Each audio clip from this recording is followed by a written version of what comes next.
for the letters. Huh? Poen seemed found, or I'm sorry.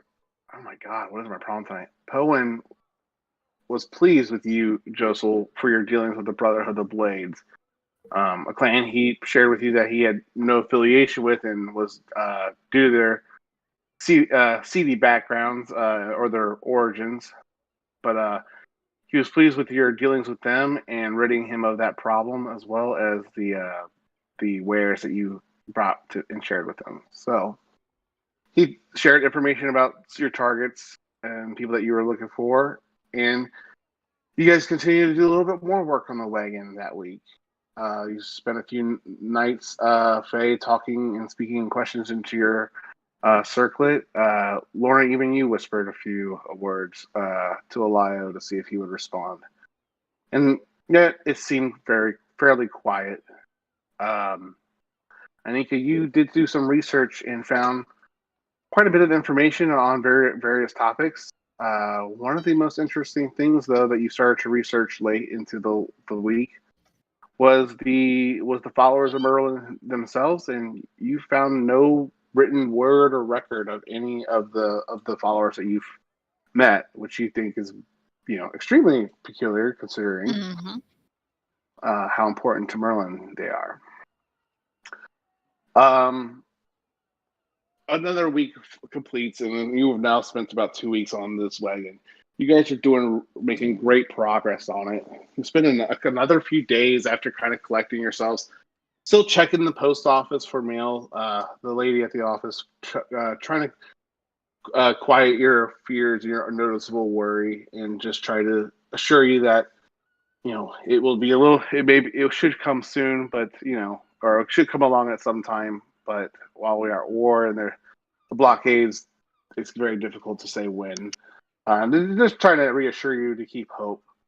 And you guys spend a few more days, and after working with Brina Garrick, who finally delivered your missing components and pieces that you needed to kind of finalize the wagon, your group was able to get it to a state where Brina Garrick offered to start to work on it and to give you kind of a moment to yourself, since you had been working so diligently on it for the past week and a half, Josel.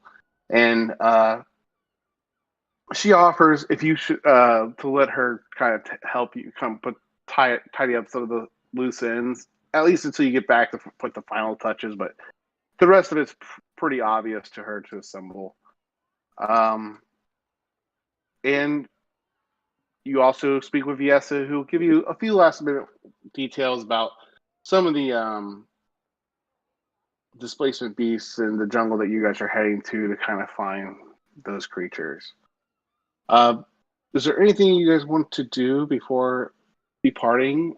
Did you want to take Brina up on her offer, Josel, or would you like to stay behind and work with her while the group goes out looking for Viesa's stuff? Or is there anything else the group would like to do just before they leave Madeir? Just before I don't want to skip past anything either.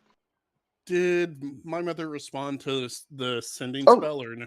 she did, and I thought I sent that to you. Let me get it for you.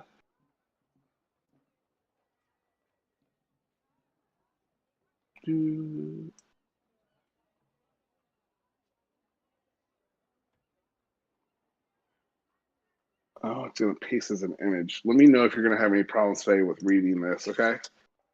All right. Oh, no, it did. It pasted as text. Perfect. Cool. All right. So, sorry. What is there anything last minute that you guys would like to do or in town, or is there something you want to do before departing to go check the take Viesa's up on her quest, or what else were you guys interested in? I would, after getting that message from my mother, I'll gather everyone and be like, okay, mother responded. There are still many enemies down the Underdark, that is for sure. They have heard Dallenberg has not regained control of their capital yet, and Londa has fallen. What has fallen? Londa. Which is... That's the country to the southwest of you guys. Let's see, where are you guys on? Moving you to the world map. In Alberia, in the southwest.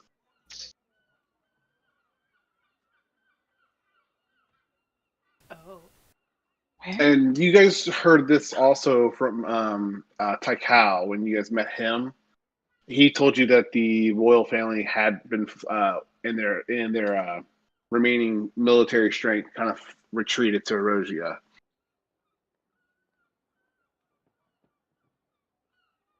Shit. Okay.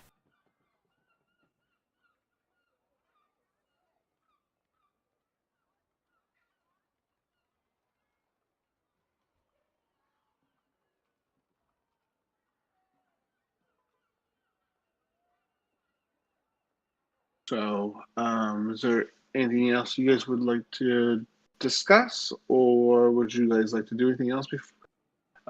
Joseph, did you want to stay behind with Brina, or did you want to, or did you trust Brina with taking care of some of these odds and ends for you for a day or so? Jessel will go with the party. Okay. All right. She'll still be your baby when you get back, Joseph. I swear. I'd actually All right. like to ask the group, knowing that Londa has fallen, what do you think the chances are the Forgotten have gotten one of the artifacts of Merlin, if one was hidden there? Unless the royal family either kept it extremely hidden, or they have it, or there isn't one there. We know that they have some. They've said as much. True. Yeah. So best just go under the assumption that they got the one there. True, but just because they have it doesn't mean they can use it. That Seems is these true. things have some type of will of their own. Yeah, and we have 3 ourselves, so... Even if one is on a pirate who tends to disappear quite often. Speaking of which, where did that drunk go? He's with you guys. He's getting ready to go with you guys. He's just very mute right now. He's Yes. slumped over a horse over there. He's fine. Oh. Yeah. I don't think Lorna has any items that she needs. to Okay. do. No. Although... Cronus, anything for you? Nope, nothing in particular. Okay. You will get a word of caution as you leave the city. You know, the typical that, you know, they are military is patrolling the area, but there are some enemies against the state that are roaming the lands that they're doing their best to deal with, but they keep a watchful eye. They've cautioned you guys that they've seen some more goblins closer to the hills and the flatlands here in Espa. Oh, let me move you back to Espa.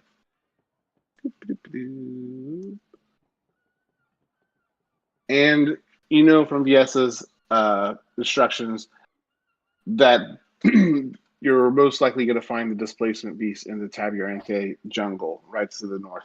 North is really essentially, but you'll have to go a little bit west, but that's your trail that you'll make over the next day. And let me get this page back up, sorry. So the coastal jungle isn't that dense along the coast as you guys travel out towards your heading. You can see off in the distance the city of Tadeo, and it kind of gets concealed by a little bit of the jungle, but it's not necessarily on your way, but you guys make the stop anyways, and you enjoy some fall festivities here for the evening, where you meet a peculiar dwarf for one day, and the 1 day trip turns a little bit longer, and you end up making a full night of it, enjoying the festivities while you spend the time there. For some reason, Lorna, you slept through the whole festivities, but they told you of the entertainment activities you guys got into while you were there. But in the morning, after enjoying it all, you continued on your journey towards the jungle to look for the displacement beasts. Cronus, Cronus, did you have to keep that animal? Oh, Yes, Justin Bieber has to come with us. I thought. Fuck. Yes, Oh, remember, if you got So magic what the hell items do these from that rocks thing, do? Oh yeah. I don't know. You guys haven't spent time with them. I think you might have to identify them. And I think Maybe. yeah. I know what they are. Y'all gotta identify them. Who the hell does that? Not us. I don't have identify. Nope. I ain't a wizard. I don't get that many spells.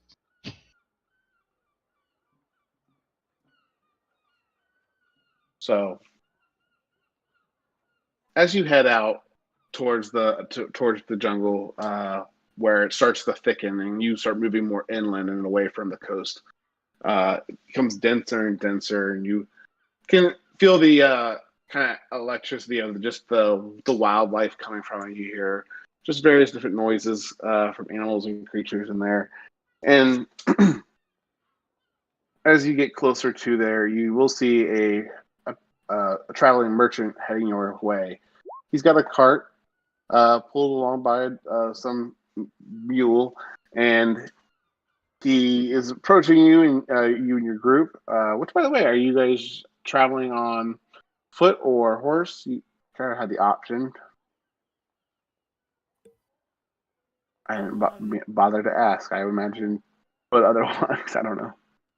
Do we know how long it would be to travel to the jungle? It's a few hours from Tadeo. You spent, I mean, it was always supposed to be really a day trip to get there originally, but you spent more time there to enjoy the fall festivities Right. when you're going through.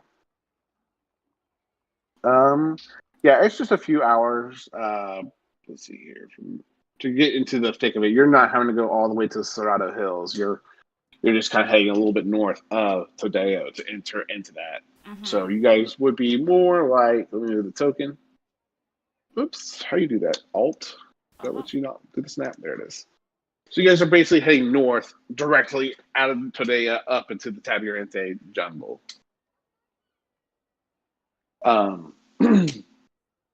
He waves to you all as he kind of approaches you. And he'll just kind of, hail you as you or drives by, like, where are you all heading? Yeah, we're going on a hunt. Then maybe I can interest you in some of my wares. I have some various odds and ends. I sell traps. I sell packs and bedrolls and other essential items. Is there anything I could interest you in? Actually, now that you mention it, some traps might be useful. Of course, if you're going hunting, you're going to need some traps. Of course. He gets excited and he kind of hops out of his cart, studies the mule for a second. And he goes, I haven't had a lot of business since people have been a little too afraid to leave home, more or less. And I can't say I blame him. And he starts, undoing some chests and some buckles to get into different pouches he has. And he does reveal that he has some hunting traps for you guys to purchase if you were to be interested. Absolutely. How many do you Absolutely. have? Let me dig around a little bit. And he goes, I have 5 of them right now. I'm a little light. Well, you know what? Five is not too bad. We can always reuse them. And how much would Oh, they you be? are going after multiple big ones, I see. I mean, potentially. Let's see here. I'm trying to. I thought there was I'm looking at the general basic equipment and then venturing 20, or it's like 10 Is gold or 5 something like that. hunting trap is trap, 5 gold. Yeah. Sorry, I was looking up trap. I'm like, where is trap? Yeah. Yes, that would be 5 gold apiece. What are you hunting, might I ask? as he starts to start showing you some other things, like he has some other snares. Let me see here, what other things he's trying to sell to you. What else is he trying to pawn off on you? Everything. You look like you might enjoy a day of fishing, as he kind of gestures over at you, Cronus. Perhaps you guys use some rope. I got tons of rope. I think, you know what? I'll take one thing of rope as well. Sure. Oh, absolutely. And he hands you rope, and he's like, that's on sale. That's only 50 silver. Or 5 silver, sorry. I was gonna say 50 silver. That's the 5 sales. gold. Yeah, it's only 5 gold.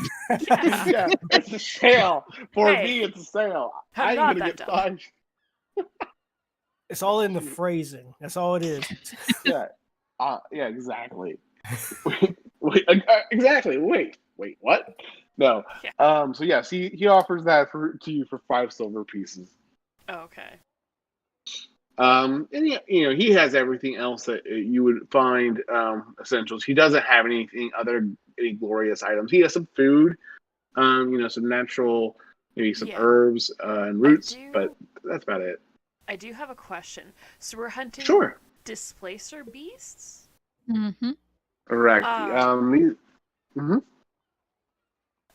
Kind sir, do you happen to know what displacer beasts eat? Well, sometimes if they get their teeth into you, I guess you and me. I mean, obviously. Let me see. Does it tell me what they eat? Or do you have anything that you know they particularly like that we could use? It's not going to be in the Monster Handbook. You're going to have to make something up, dude. Is it? They don't explain anything Yes, about they the appetite? don't really tell what creatures eat. Well, I know that they're carnivores, so Yep. they prey on basically mammals and other kind of creatures that are smaller than them. They can trap down. So I imagine if you were to maybe catch a smaller animal than them, they would go nuts over it. I could give you some meat that might Looks draw at them in, but Beaver. No, you but, cannot, Faye. he says. I was kidding. Mhm. So he says, you can always try some meat or slaughtering another animal out there. I think they kind of like a little bit of the hunt, though. They're not really, what's the words? Buzzards, not buzzards. Scavengers. They're not scavengers. I'm sorry. Thank you. They're pack hunters. They kind of like the chase. So I don't sell any real animals except for my mule here. Being outside of town. I'm not willing to kind of tug my cart the rest of the way back to Tadeo. No, of course not. But we'll find something.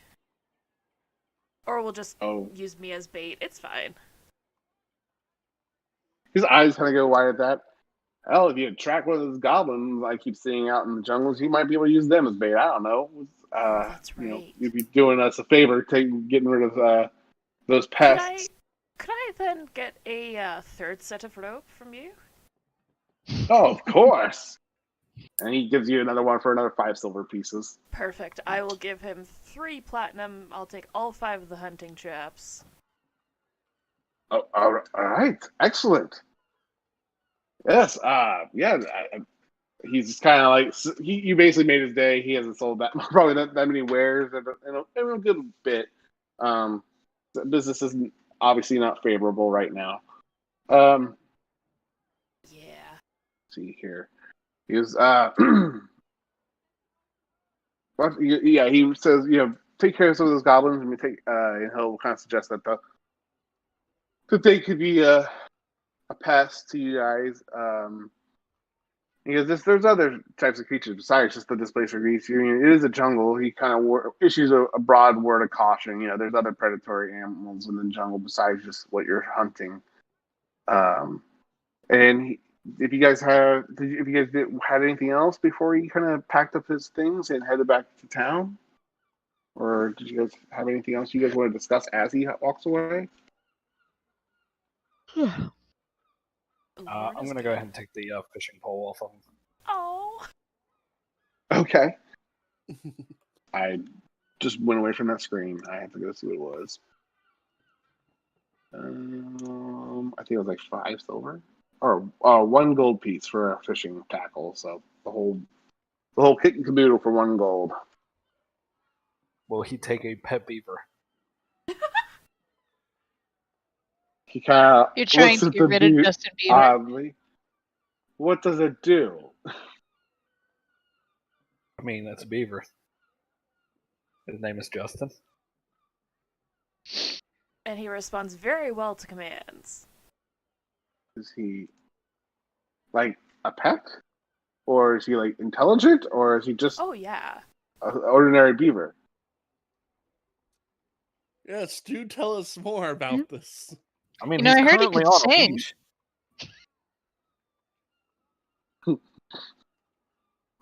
Okay, I guess I could take him and take his pelt and sell his meat at the market. Yeah, absolutely. All right, I'll never trade mind. you I'm just gonna give him a gold piece.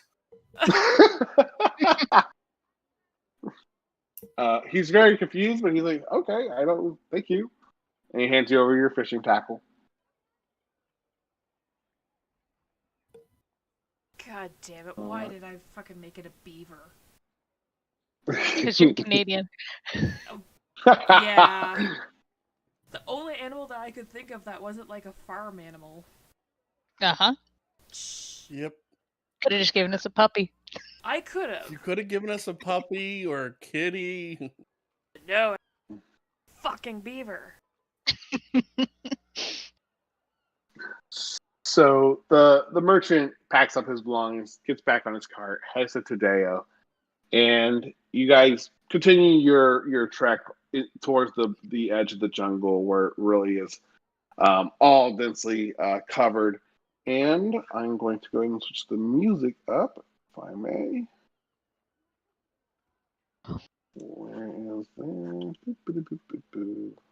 So, Cronus, why did you bring the beaver to the jungle? I want it. It's a pet. Until I find a better place for it, it's staying with me. Fair. Also, Very are we good. ignoring the giant rug over Joseph's shoulder? Why are you still carrying that?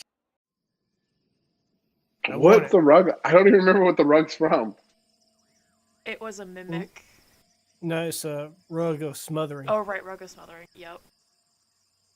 Is it still? Nope. No, I killed it. Oh, that would be interesting. It's going to be draped once the wagon is done. Oh my god. Oh, that's right. I forgot about that. Yes. Not flooring? Oh, It's already a torn- rug. It's already torn up too much for it to be a normal rug. We'll make it draped. Cover it I mean, windows. could repair it, but okay. That'll be nice. I don't have mending. There's this thing called a needle and thread, Joe. So There's also Faye comes over, casts mending. It starts we to gotta come rug it. alive and Well, kill no, you. it wouldn't work because we got to get underneath the floorboards to get stuff out from the Yeah. in the wagon. true, but So- you gotta hide the fact that can happen if someone is dumb enough to try and steal from our wagon. No. It's not meant to be hidden. It's just there for saving space. You go on about your rug as you walk up to the edge of the forest, and you kind of see this big wall of green in front of you now, and all the noises. Can I get a perception check from really anybody who's looking for a place to start? Yep.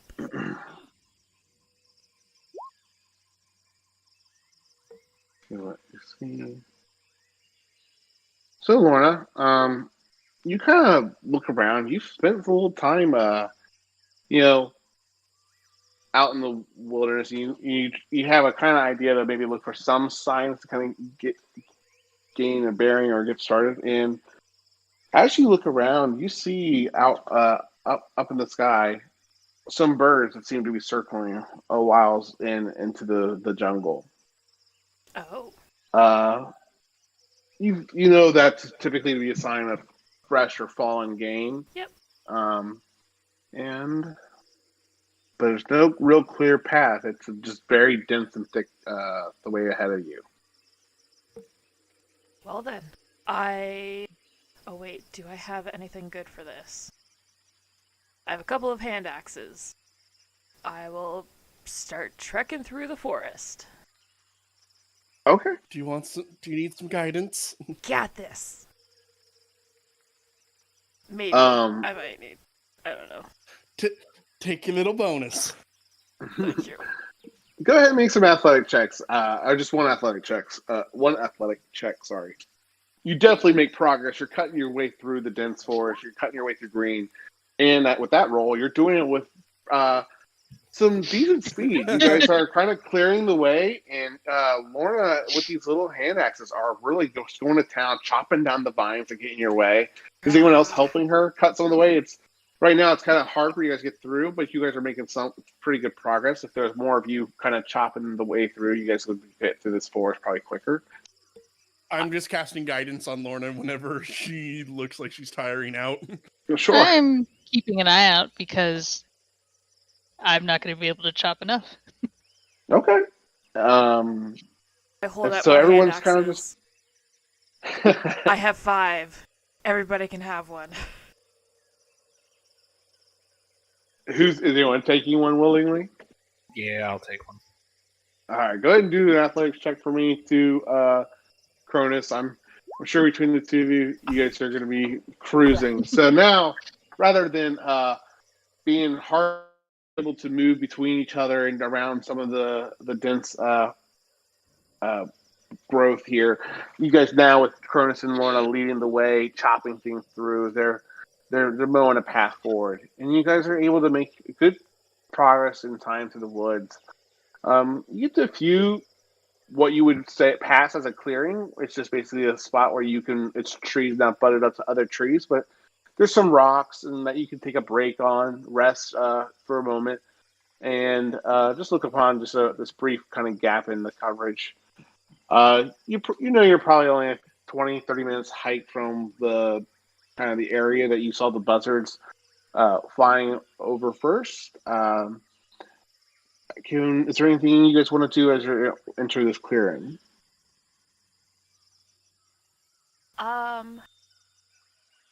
Did we want to set up some traps along the way, you guys? Joseph's going to summon Ichabod and have it fly around the clearing and scout the area. Okay. Okay. So Ichabod does that. He starts flying around. Lorna, you said you want to do some traps? Sure. I'll put out one trap. Okay. And a snare one. Okay. Are you baiting it with anything particular, or? Oh, maybe. What do we have in the bag? We should have some rations somewhere. Yeah, I mean, I don't like, know. I have rations. You took the meat out that I had suggested we leave in there. That's hilarious. That meat was rotten, though. Yeah. Yeah, unless you Perfect. plan on catching zombies, I don't think it would have worked. Yeah. I don't really have much. No, don't have any fresh meat. Nope. I guess we could I mean, we could sprinkle it look with around blood. real quick. I don't know if blood would be an attractant or a deterrent. I don't know about that one. Maybe there's some kind of deer or something nearby. Yeah, I mean, I'm not saying you have to bait it. There's other things you can do. I was just kind of asking you if you were doing anything extra with the trap. I mean, we'll cover this one with leaves, at least a little Okay. bit, so... Oh my god, we're going to get caught in our own traps. Oh, of course. Yeah, so if we run away, remember where these are. Yeah. You know what? You guys are pretty smart. I'd say you guys put something that you could actually look for, something that distinguish it. But otherwise, if you didn't know what to look for, you would have no clue that it's a trap. You can still step in your own trap if you are not paying attention. But, Yeah.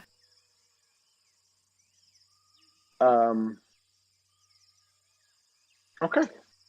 Anyone else doing during when you come into this area? Just for a minute, you probably if you're doing that with the trap, Lauren, it'd take you close to 15 minutes to try to completely cover it up a little bit. So you have Ichabod flying around up in the sky. Are you looking just over the clearing itself?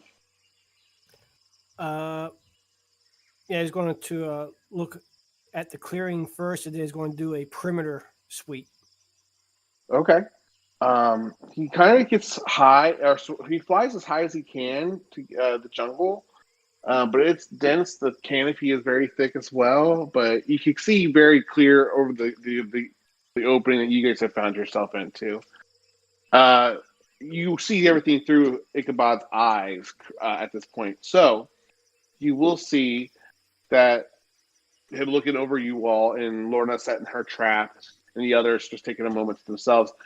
And you will catch some interesting path, or I guess game trails that you can make out from that bird's eye view, where you can see that there's definitely wearing of the land and the tall grass, where animals have obviously started making paths for themselves to wander through this dense jungle. If you continue to fly Ichabod further up, you will notice that the buzzards have started to descend again a little bit further ahead of you. From your estimation, it's probably about 20, 30 minutes tops further, hiking at the speed you guys have been hiking.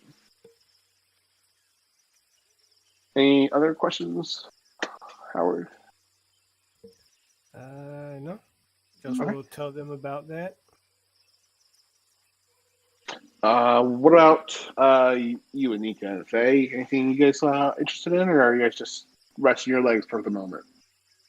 Resting, making a bet. Yeah. Oh, what's the bet on? Oh, I see it now. Someone's gonna get caught.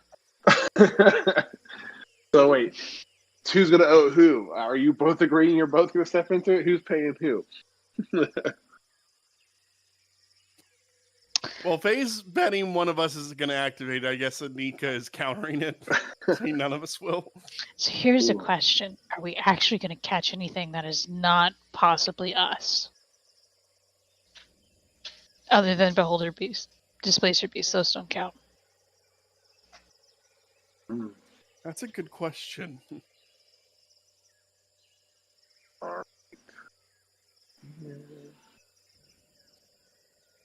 But no, Anika doesn't. This is a little outside of something she's ever done before, so she's just kind of here for the battle. Exactly. Okay. Not a problem. So, Lorna, you make some work of setting the trap.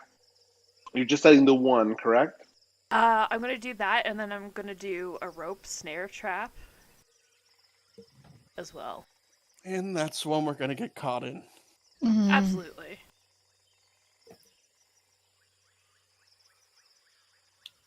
Okay. So, you press forward, trying to make your way to where you saw the buzzards flying above. Go ahead and make me a survival check. I know Lorna and Cronus are kind of chopping the way through, but does anybody want to try to get a better, more accurate bearing of where you guys are wanting to go? I mean, I Yeah, can try. I'll take a look around. Guidance. Just out of boredom. Like, huh? Okay. Plus And- guidance. Oh. Nope. Yeah, I thought Faye was getting herself. Okay. All right. That far. And I think I activate one of the traps. No, not quite. But you guys try to translate what Ichabod said. Josel, based off what Josel shared with you guys, and kind of trying to discern from that information the best way to kind of approach that area.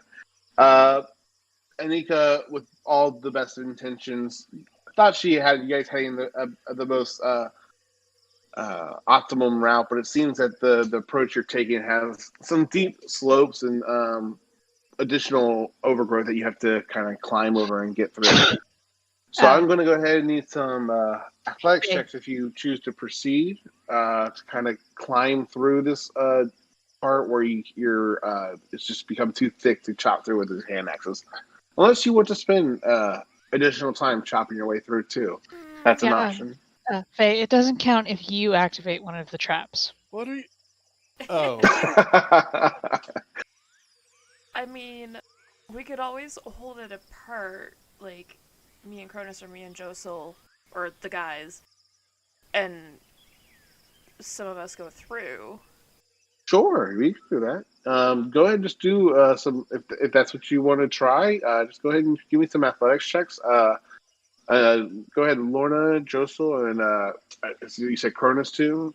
If you Yeah. guys would like to do that, just go ahead and give me some athletics checks from you guys. Oh no! And I'm sorry, you guys can do this with advantage if y'all are helping each other, which I imagine you all are. Fuck. yeah.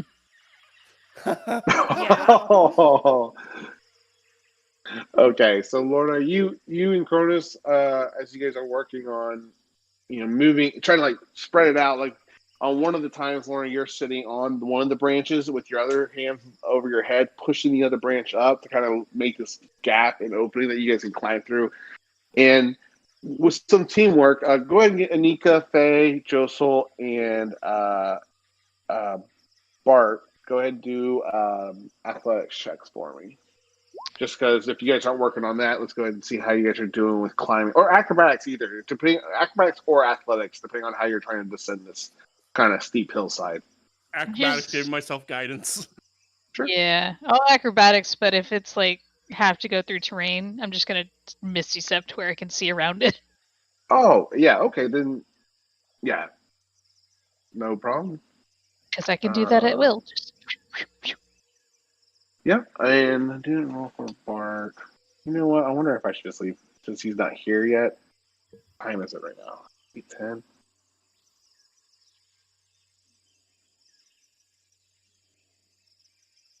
Not to be too game breaking or no, it's fine. I'll plan because if he comes in the middle of anything, I don't want him to have to wait out or anything. So, not a problem.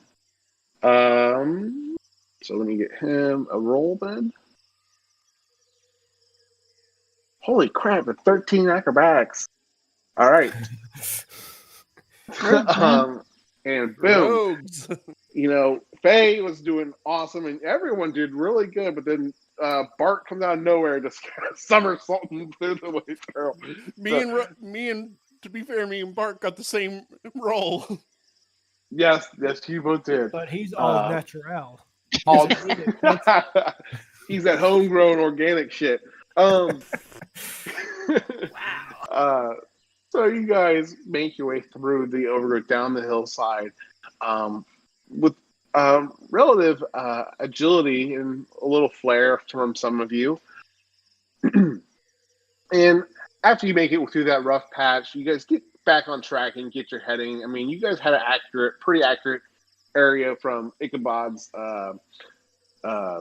details he shared with Josel. So you guys do make it back to the area that you're heading to, and go ahead and do whatever you like to do. You guys now are trying to find that game that had fallen, or find the buzzards that had descended upon it that you saw an hour or so earlier. Whoever wants to do survival, take your bonus.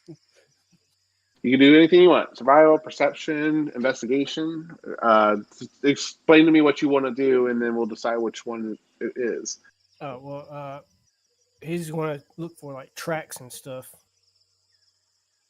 Okay. I'll help him. Survival. Yeah. Well, I've already rolled, so. Okay, that works. So again, you kind of paying attention to the game trails that you saw through Ichabod's eyes earlier. You kind of trying to keep a keen eye out for something similar, something that would just give you guidance into something that's been broken recently, a branch, a twig, anything that had been disturbed. And you are able to kind of start making sense of the landscape of the jungle, even though it's just a wall of green for most. You're starting to pick through the different hues in your path, and you find your way the best path forward. And it's you find where several trees and smaller undergrowth has been broken, and it leads to obviously some kind of recent scuffle as the even the broken twigs are green in the split. It's not dried out by now. And well, a few moments further, you do uncover a big wild boar that has been being picked upon by these large carrion buzzard-like birds, picking upon its flesh. They seem entranced with their fallen meal. Is there anything you guys are doing as you approach?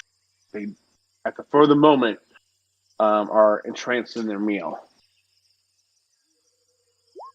We approach carefully.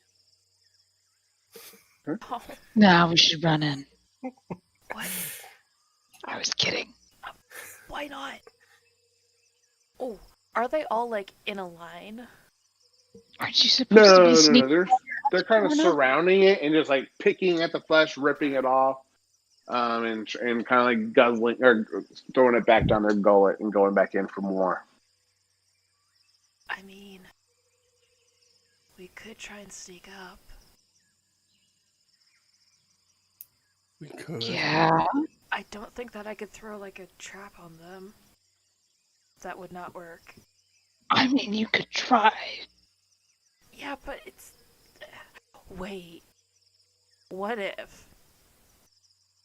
Out of character. Mhm. What if... Yes. What if I tied a rope to the base of the hunting trap, flipped it open, and just yeeted it towards them? I don't think Aim that's how for it a works. leg. And just held on to the one side, and so then we could grab one and pull it closer. It sounds like that's from a movie. I- I can't place it. I don't know. Like, are we actually trying to catch one of these? No, we're trying to kill them. We're trying to kill them for the pelts. We're hunting, Yes. not. You're trying to kill displacer beasts for their pelts. Yes. Yeah. Well, how many were there? Well, these are like buzzards that are picking on the flesh of a giant boar. So 0. Oh. How big are they? They're like traditional sized buzzards and other birds of carrion. So I would probably say what they normally get to be about 4 feet big, 3 feet. How tall do buzzards get? They're pretty big. Yeah, I mean they're not small. They're kind of like a turkey in a sense. And how many of them are there? 2.5 feet. Turkey vulture is 2.5 feet. So yeah, they're about 2.5, 3 feet tall. 3 feet. There is about 5 or 6 of them now picking over this. They're kind of going into it. There's about half a good piece of boar here left, but they're going to town on the upper half. I mean, it'd be nice if we had something that can just take them all out at once. Wait, I why mean, are we going why? to try and kill the buzzards? For bait. No creature is going to want to eat a buzzard. Right, so No. don't we just need to get them to leave the freaking boar alone? I mean, I Like a could run minute? in there and try and intimidate the shit out of them. They're just birds. Exactly. Joseph's going to walk out there. No, All right. Joseph's just going to walk out there swinging his sword around. All right, Joe. So roll initiative. No. Yeah. No. As he does, just gonna play dissonant notes on my harp to make them leave because it's rather uncomfortable. I'm gonna Yeah. use taumaturgy to make ominous noise come from Josel as he's swinging his sword. I'm gonna put Justin down and tell him to go sick the birds. All right. So this all You happens go, at once. Justin Bieber. Josel kind of starts having an outburst, and the brothers kind of expand their wings, trying to fluff up their chest, trying to make themselves bigger. And kind of the one squawks and hisses at Josel. But as you guys continue to approach closer and closer, fight or flight kicks in, and these birds go ahead and start flapping their wings and just stirring up some of the dust and the feathers, kicking a few free of their wings, and they kind of take off to the sky to escape you guys as you get closer to them. One of them pauses to look at Justin Bieber for just a moment to consider it, but they all take off into the sky, and you guys are left there in this small little game trail clearing with a half-eaten boar picked over. And what would you guys like to do? Well, I think we got bait. No, Mhm. we don't. Why not? It's rotten. Why do you think vultures are eating it? Because it's dead? Is it rotten? How do you think vultures hunt? They smell rotten flesh. I mean, on top of that, if these things already killed this, it already ate what I wanted from it. You can see that the mortal wound is some massive bites from a much larger predator. Well, I guess making. I already started telling you. I need to start making you guys do checks. You can tell that it's definitely probably a bite from a larger predator. So what Well- specific predator or details you would have to do a nature check or some other kind of check. I'll do This a, was not a hunted. nature Could I check. do medicine to see if that will help me figure out what kind of bite it was or animal? Or just nature? No, this would have to probably be a nature check to kind of glean what kind of animal bite. Medicine would be what was the fatal wound? I'll take a Alright. quick look. Okay. Guidance go ahead, Lauren. myself. I don't know. Wow. You all put your head. I mean, you guys definitely identify it as some Large creature. a bite from a predator, a major predator. But after taking a look at that wound and then assessing whatever was else left of the flesh, you'll find a few other piercing wounds, possibly where a larger predator would have grappled into this creature to pull it down. So it kind of has claw marks on it. Those kind of representative wounds. And that's about all you're going to get from that. A medicine check here, though, Faye. You could do this and kind of see how old this, kill is. Yeah, I want to see how old it is. Guidance. I mean, an approximation, but yeah, okay. You tell that the game is, a couple hours old. It's been here. It's been, the original hunter or person that killed it basically got their meal out of it, and then the buzzard swooped in to kind of take over the scraps. It's not a super intelligent hunter, obviously, than like a sentient or person that would hunt it, maybe take it back and use the whole beast. But yeah, that's what you can glean from that medicine check. Does anybody else want to do anything? Or go ahead, Faye. And so it's a few hours old. I think it was a sentient creature that attacked it. Think it could be one of those displacer beasts that got it? Could be. Could be a lot of things. We're in the jungle. It could be many things. But anyway, if it's 2 to 3 hours old, it's not rotten. Is Ichabod flying still, Joseph? Are you keeping eyes through Ichabod, or is he back up by your side? Ichabod's going to stay within 100 feet of me and communicate with me if anything approaches and stuff. Yeah, he does have to fly underneath the canopy to really kind of be of too much help. It's super hard for him to see, but he does have advantage on perception checks, right? Or does they just roll through your perception checks because he's a familiar? No, it's going to be his perception. Okay.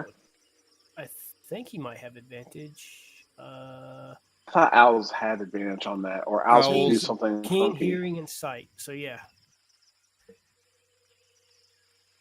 I remember things every once in a while. Every once in a while, I remember something. Go ahead. What do his owl eyes see? So I'm rolling perception. Yeah, for Ichabod, if he's out looking over your shoulder stuff and just see what he sees. And then anybody else want to do anything too? I'm just kind of getting a gather of what people are doing right now as you guys are assessing this body. Is anybody else taking a look at the area? I know Anika, Lorna, and Faye are pretty much preoccupied with the boar, but Cronus and Josel, Josel's working through or focused on Ichabod. Is there anything that you want to do, Cronus, while they're doing those things? I mean, I'm gonna give. I'm gonna try to pump up Justin for doing such a good job with the buzzards. God damn it. Josel just kind of wiggles his nose and his beaver cheeks, and as much of a smile that you could see from a beaver from the kudos that you provided. It's still a wild creature, though, and it is a little timid around you, but he's warming up to you. Anything else? No. Okay. Ichabod got a 16. A 16. Okay. So Ichabod's in the trees, and you know what? Let me go ahead and do this. Battle map. I like something that I've seen you guys do in the one shots and stuff, and I kind of want to give it a whirl. How do I change it so all the GM roles are hidden? Do you guys like that, or do you guys hate that? Well, before I do that, does that really rub anyone particularly wrong at all? I'm Like, 100% okay with it. Yeah, I'm good with I'm it. fine. I'm fine either way. Okay. I do it so that my players don't see what the stats for the enemies are. Well, that's kind of where it comes from, because like there's been times in the past where, especially like when I reskin something and I roll their whatever and it tells you guys exactly what it is. It's like, well, shit.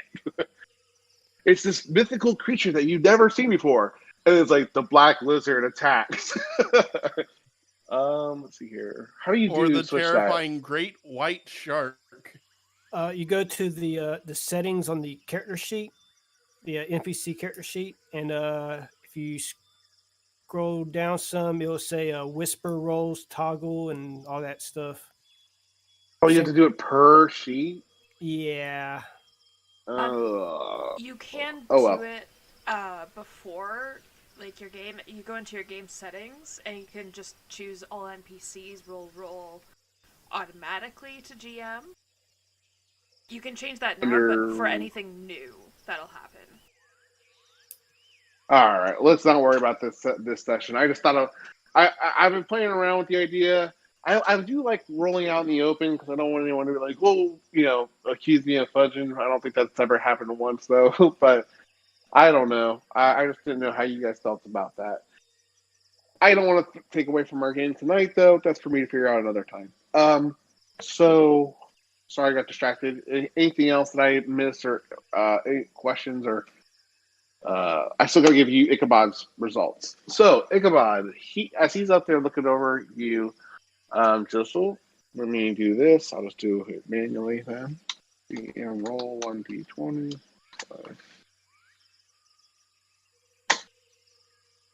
Okay. So Ichabod is going to notice some of the trees, some of the, not on the ground level, but more up at his part of the balcony that he's at. He's currently 30 feet, 40 feet above you guys, and he's going to catch some motion in the trees, and he's going to share that with you. He doesn't exactly see what it is, but it's definitely something of decent size and shape, because it caused movement and revealed its location for the moment. We're not alone. I get my sword out. I take out Moon Good to know. Dancer. What direction, Josel? That direction. I'm gonna hide Okay. behind whoever's next to me. Okay. You guys kind of become on guard. Anything else you guys want to do? Could I take a look, see if anything is coming towards us? Yeah, go ahead and do a perception check. If you guys want to start looking around and trying to find something for yourself. I actually want to look for like a taller tree and then get up in the tree and hide. Okay. I see you can everything. You can definitely shadow step up to a tree branch. Josel up. I'm sorry, not Josel. Cronus up a little bit higher. Probably get to one that's relatively comfortable for your size, about 20 feet off the ground, if you wanted to do so. Yep, and then I want to hide up in it. Okay. Go ahead and roll stealth and try. What were the others doing? You guys were looking at some of the who else? I'm sorry, Faye did a perception check. Faye, you do see some of the treetops in this wall of green that's surrounding your whole being. It's kind of hard to make out the sky, but because of so much green, that any kind of out of place color kind of jumps out at you, and or not out of place, but anything that doesn't look organic, like tree life, it kind of jumps out at you when it's something that's rigid, has a rigid form, and you see this humanoid kind of creature jumping from one tree to another tree lower and descending, but kind of heading away from you. At this point, he's probably, you see him jumping to a branch about 45 feet away, and by descending, he's probably 20 feet up in the air. So he's about 45 feet away from your group. I'm going to use messaging to Cronus. Green humanoid going that way, jumping in the trees. Okay. And welcome, Chester. You are with the group already. You're through the fun and thick of things in this jungle, and you haven't really missed much. I think you'll kind of plug right in very easily. There's not a lot of background or anything to share, but you guys are looking for those displacer beasts. Okay, so what did you want to do? Faye, you sent that over to Cronus. Cronus, what did you want Yes, to do? and Cronus can respond.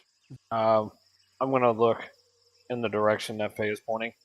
Do I see the goblins or the green things? Go ahead and do a perception check. With advantage because he pointed the general direction. I'll give you that. You don't see the one that Faye's talking about in the distance, but you notice another kind of move, silhouette near you in an accompanying tree about 25 feet away in another tree, a little bit higher position that you're in currently. And it seems to be descending and fleeing away from you as well. Is there anything else you guys want to do, or anything else you'd like to do, Cronus, with that info? So it's moving away from me?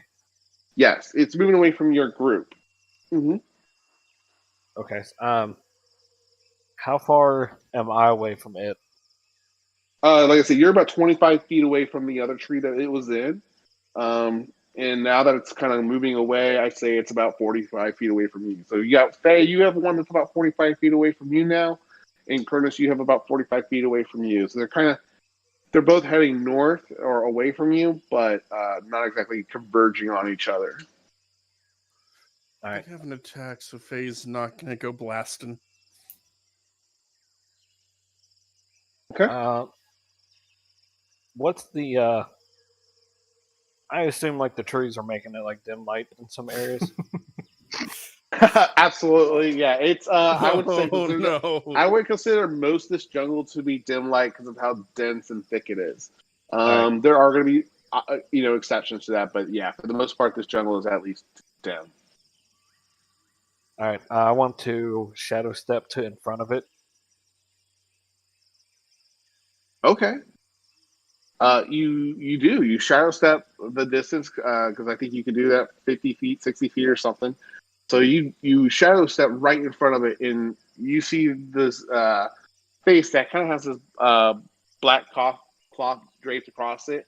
But seeing its eyes up close, you can tell that it's a goblin. And you have completely surprised it, and it says something in goblin real quick, and it immediately reacts and tries to kind of like say something in goblin and frantically, but it reaches for its dagger by its hip, kind of defensively, and kind of points it at you to back up.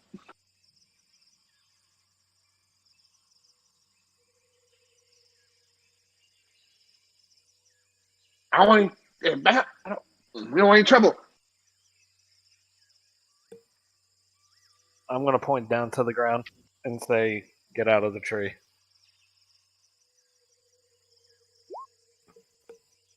You go out of the tree. I was here first.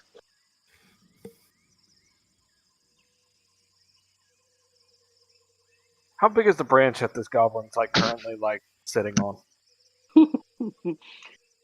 Are you a thickness? It's enough to support the both of you for the time being. But as you are on it with him, sharing it, you definitely are hearing the tree start to creaked a little bit more than when it was just the goblin himself. Are you gonna break it?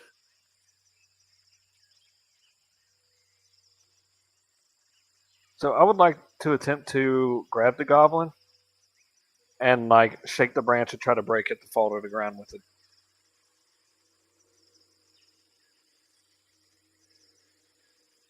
Sorry, you want to try to shake the branch and try to make it fall?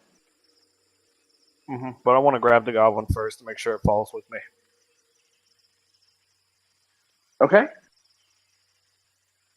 Go ahead and do, I guess, an athletics check against his acrobatics.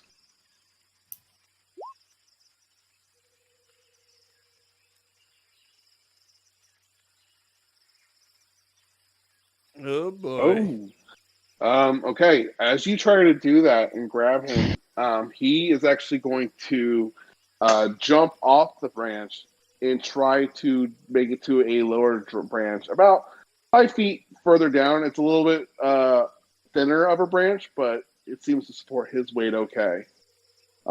After he does that, if you he looks like he's trying to descend from the tree, and starts climbing down the tree more rapidly to get away from you. Well, he's heading in the direction I want him to. As he gets about 10 feet off the ground, he will push off the tree, kind of leaping from the tree and landing on the ground, and then he will start dashing away or trying to run away from you in the general direction he was heading in the first place. How far away is he from the rest of us? This would be happening probably originally it was 45, so this would be, I would say, accurately 60 feet away from you. The one that you were looking at, Faye, though, that you had eyes on, because right now only Cronus has eyes on this one. Because the others are worried or have been dealing with the kind of the fallen boar. Faye, yours is now about still 40. It was 45 feet away. It's still running away from you because you took the time to point it out to Cronus. I'd say that one's close to 50 feet away from you. I don't want to use any spells on him.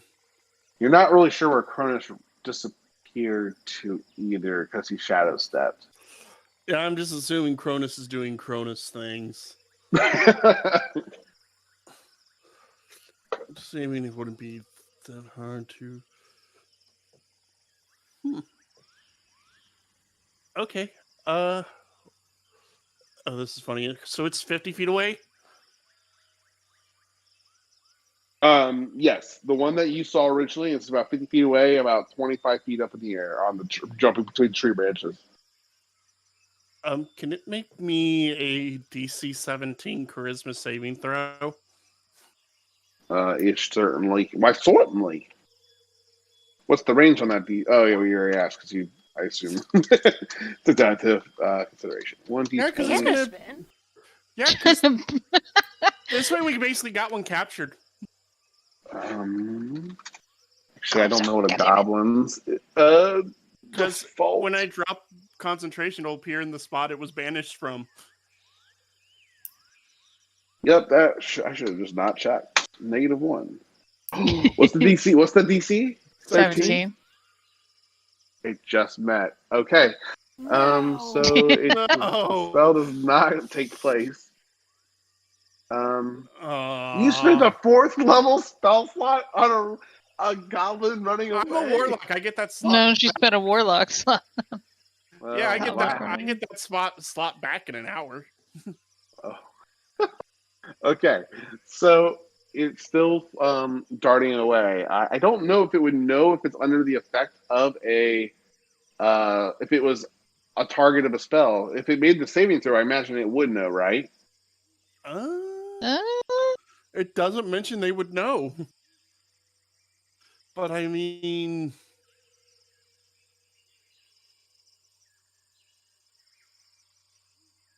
and I'm just reading one of the components, an item distasteful to the target.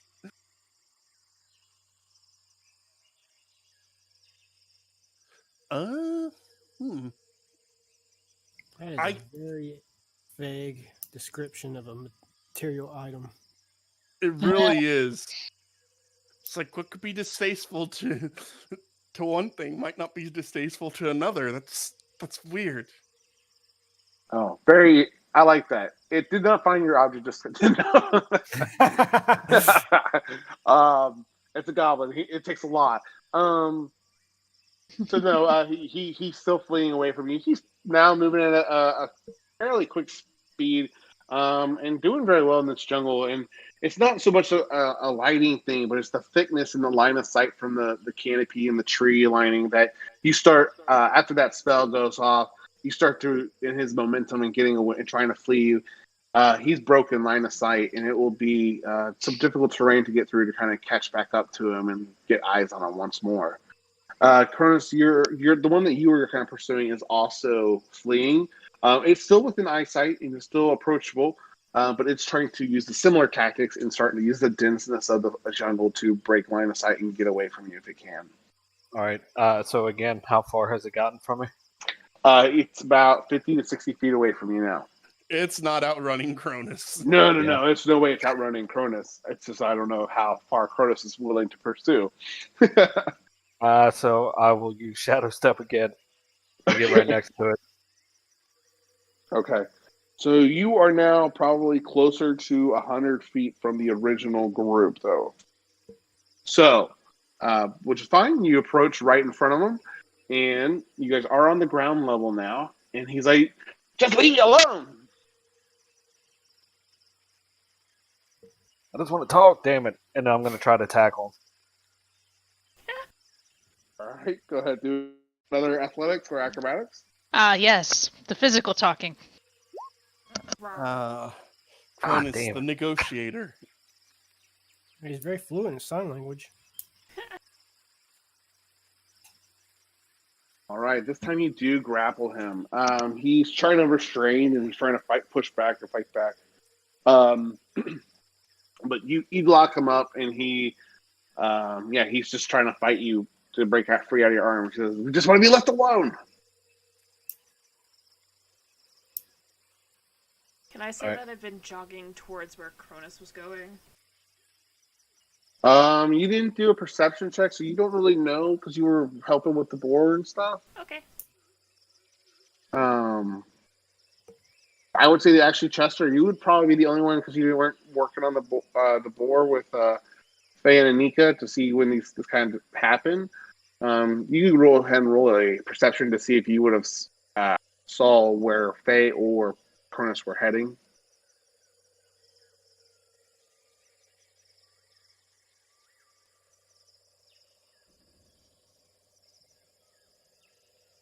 You there, Bart? Yeah.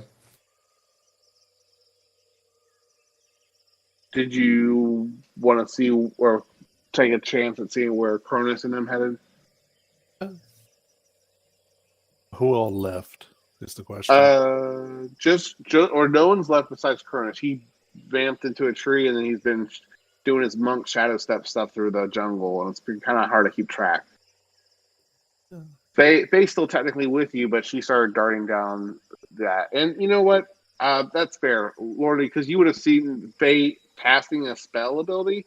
I would say that would trigger your attention. So yeah, now that Faye's actually made like an open attack or casting, everyone that was there can actually do something because. And they would have heard message because message is verbal. Oh, good call. Okay, so yeah, with the spells now have been cast, your group can react to this information as well. That was my mistake. Okay. So. What are you casting spells at, Faye? Goblin hopping from tree to tree over there. Where? Did I look? It got behind something, but I think Cronus went after one.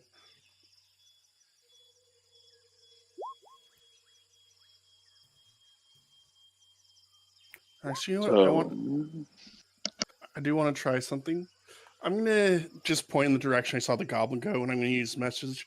You don't have to run away. I'm trying to see. It's not responding to you at all. it's hightailing out of there. I figured worth a try. Absolutely. Probably that goblin freaked out if he heard it. Cronus, you do have one currently in your control. Lorna, did you want to do? Oh, you did a perception check. I'm sorry, I missed that. Lorna, you would hear probably the commotion. It's coming about 60 feet to your right, in the same heading that you guys were originally heading. And you hear it's a kind of a scratchy voice bickering or struggling with someone. If you lead your group that way or tell them that, share that news, you guys will quickly find Cronus grappling a smaller goblin a little bit ahead of you guys. And what would you all like to do? I gotta go help my buddy, right? Absolutely, yeah. You guys are all can do whatever you need to do. I mean, as we get there, I'm just going to look at Cronus. I'm so proud of you. From how we met, you would go punching goblins, and now you caught one alive. I mean, I have my hands full. Otherwise, I'd smack him around a little bit. That went quickly back to where I thought it would. What were you going to say, Bart? I heard you starting to say something too. I gotta go help my buddy. So, Okay. Is Cronus actively trying to kill the goblin, or? Cronus right now is grappling him. Cronus, what are you doing? Kind of just like a bear hug, squeezing him so he can't move his arms around a whole lot. Yeah, it's struggling. Let's go ahead and do another athletics acrobatics check and see how it's doing. I don't think it's moving. Oh boy, yeah, it's not going anywhere with that 15. All right, so it is still fighting, but eventually he kind of slumps. He's like, why won't you all just leave us alone? I'm pretty sure we have questions, right? That's why we Yes. got a goblin. You said us. How many of you are there? I saw the other one. About. He starts trying to do some counting, and he looks at you like, I need my hand.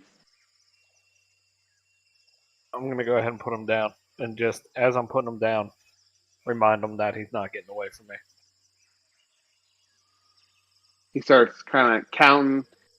As you let him go, you can see he's counting. He pauses on one of his fingers, like he's thinking about something else, kind of weighing his odds. Obviously, I hold up my sword. He decides against his original idea and continues counting. He's there's like this many, and just starts flashing his hands and fingers at you. There's about 20 and 30 of us from my village have made home of this jungle to ourselves. We don't mean your village any harm. We're merely hunting a beast here in this jungle. Perhaps you might know of it or where it likes to hunt. There's many things that like to hunt in these jungles. What about something on 4 legs that tends to displace itself? Actually, it has 6 legs. My bad, 6 legs. You're hunting the displacement beasts, I see. Good Yes. luck to you. I mean, we could always Usually start right to that. hunting you. Oh, that we already expected that. Isn't that why you're here in the first place? No, No. just told you that. Here for the displacer beast. Honestly, what this whole excursion is, I'm not 100% sure. But hey, And what is your name, by the way, little goblin? We can't just call you goblin. Yeah, my name is Gek. Gek Gek. Boiled Snout. Pleasure to meet you, Gek. If you're not here for us and you're after the displacement beast, you like to deal with beasts that are more trouble than they're worth. Things are vicious creatures that'll tear you apart like paper. I mean, I could tear you apart like paper, so kind of sounds right up our alley. exactly. Yep. Wait, I am working. I am. He's like, why are you guys? He's like kind of cowering a little bit. Like, I'm answering your questions. Well, where was the last place you or your village saw this displacer beast, and how long ago was it? The Spacer Beasts kind of wander around these jungles, and usually if they kind of take our game from us. Usually, once a Displacer Beast is interested in what we're trying to hunt, we kind of cut ties and accept our losses. Sounds like you could use our help then. I gotta help the goblin. We have the same goal. Why do you have to keep bringing race into this? But you would have to show us where the Displacer Beast is for us to kill them for you. I know where they're. I've seen them before. A couple of miles from here, east of our little camp that we've set up. They kind of tend to stick around these caves and ruins we found a few months back. Ruins? Yeah, some kind of fallen, lost or ransacked kind of. I don't know if temple's the right word for it. There's statues and whatnot, and some gibberish written on them that I'm not too familiar with. But whoever put them there, someone else didn't like them because most of them are smashed to bits. Can Joseph make a history check on what these ruins are? Likewise. Anika, you could do that. Actually, all of you guys could do something because you guys have had downtime for rumors of Madeir, Espa. You guys have collected some knowledge with your time here, Madeir. So everyone's welcome to do history if they'd like. So, Yeah, Josel, Faye is definitely fascinated by ruins. sure. Or not. Faye would use a luck point on this phase. Faye likes stuff like this.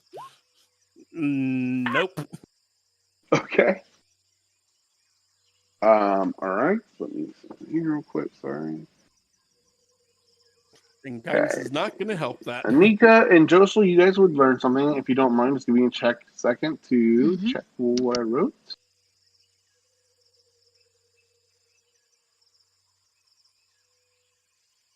Okay.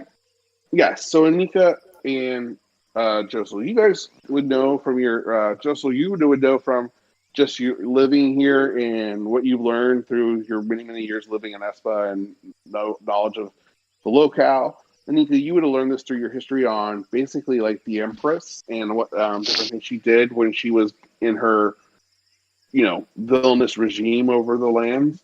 And one of the things that she did was, and a reason why there are some Fey creatures that are stuck in the material plane and not solely in the Feywild, is that she had devised and worked with some of the Eladrin to build constructs in certain places to act as a way to purposely summon creatures from another plane. So this is more of instead of a natural portal to the Feywild, this is more of a man-made, you may create man-made structures that could also do those things. Any other questions? With that roll, Josel and Nika, you guys can ask probably one specific question too, if you have anything after that one. After that. What was the reason they made that? The Eladrin and the Emperor forced them to make it so that they could summon those creatures into this plane. Basically, pull the Displacer Beast and other kind of villainous creatures to terrorize the lands. Why did she build it here? I don't know if that would be so much a history thing, but I would say that what you could glean from it is that it is it's just on the outskirts of a major city. So it's close enough without being right upon any major establishment. Okay. Like not near the capital, I guess. Built away from the capital, I guess. I'm sorry, what's that, Joseph? I said I fucked up. I should have asked a different question. I should have asked if it was still active. Well, go ahead, because I kind of, I answered the question you asked. I kind of answered already. So go ahead and That was kind of a question I had. I had rolled high. Yeah, go ahead, Joseph. You want to ask? Is it still active? Yeah. That you would have to go investigate to learn firsthand. Okay. But I mean, this goblin has led you to believe that it's been pretty much ruined and smashed to pieces of its former glory. But that doesn't mean that it can't be reactivated by That's some very means. true. That is true. Yep. And something might be hidden there. I mean, that's something we would have to go investigate now, wouldn't we? That's where the displacer beasts are. Mm-hmm. 2 birds, 1 stone. Well, he kind of points to that way, like, sorry to let me go. No, you're taking us there. Why? That is not part of the deal. Yes, it was. I mean, Why are we taking a goblin? It knows the way. His name is Gek. Okay, first off, he pointed the direction we needed to go. That's all we needed him to know. It might be able to reveal trap. I don't know. Do goblins trap the woods? Do they trap the woods? Yeah, she's asking this out loud. Like, huh? We put out hunting traps. Why wouldn't goblins? It's safe to say they would, but Just like you, surface dwellers, are not to trust us goblins. Always pointing your fingers at us. Always suspicious. We're just trying to hide out here in peace. I meant if we were going to go near them because we had to go to the temple, you would point them out to us, wouldn't you, Gek?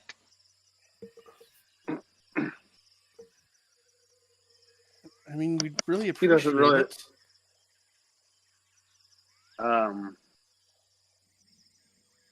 I'm not getting into it with a displacer beast, but Not he's wanna going to do a see- persuasion send- check.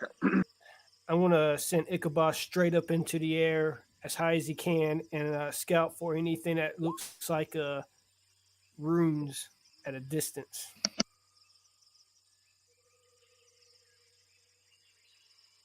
All right. So persuasion. I'm sorry, persuasion, Anika. If you guys are trying to convince him. Oh. Please, Gek. Even better. It kind of looks defensive and like he still wants to get away from you guys. Oh shoot! I just all of a sudden couldn't hear it. Or sounds like the thing stopped playing. Maybe.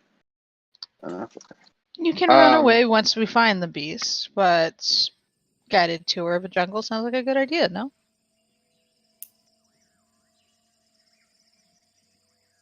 It will consider it, and he goes, "You promise Gek stay safe? We can Get promise, out of here." We promise you will be safe. Can you guys climb in trees? Probably. I am Probably. not climbing no damn tree. It's much safer in the trees than it is on the ground. Yeah, till you slip and fall. Exactly. Well, get climbing trees. Well, then. I got an idea, Gek. And I will take out my broom. I mean, you could join me on this while everyone's walking.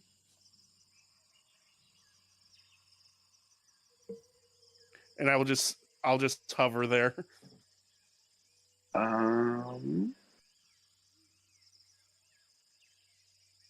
He's questioning it, looking at it, kind of has it worked? Magic. If you probably not to push deck off. I get on this. I look at my arms. I look at the goblin. You really think I could push you off?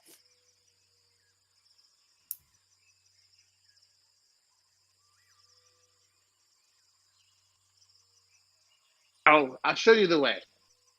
But I don't want to be on the ground with those things, and I don't want to get close to them either. We found it way better to avoid than to engage with them.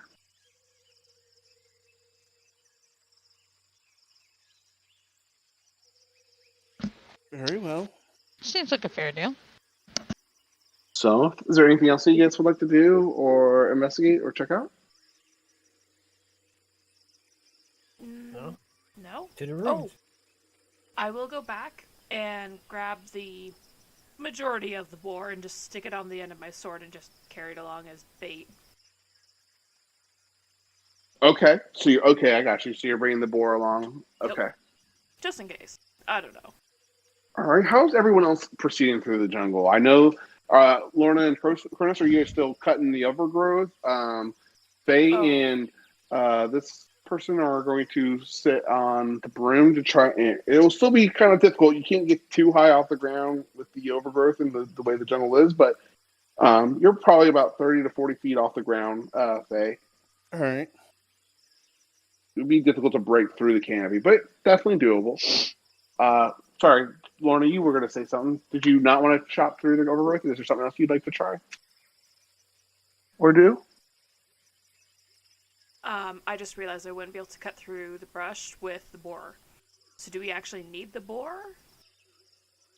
No. We're going straight No. to the displacement. Okay, fine. Not unless you get hungry. I think I'm good. I will help with the brush.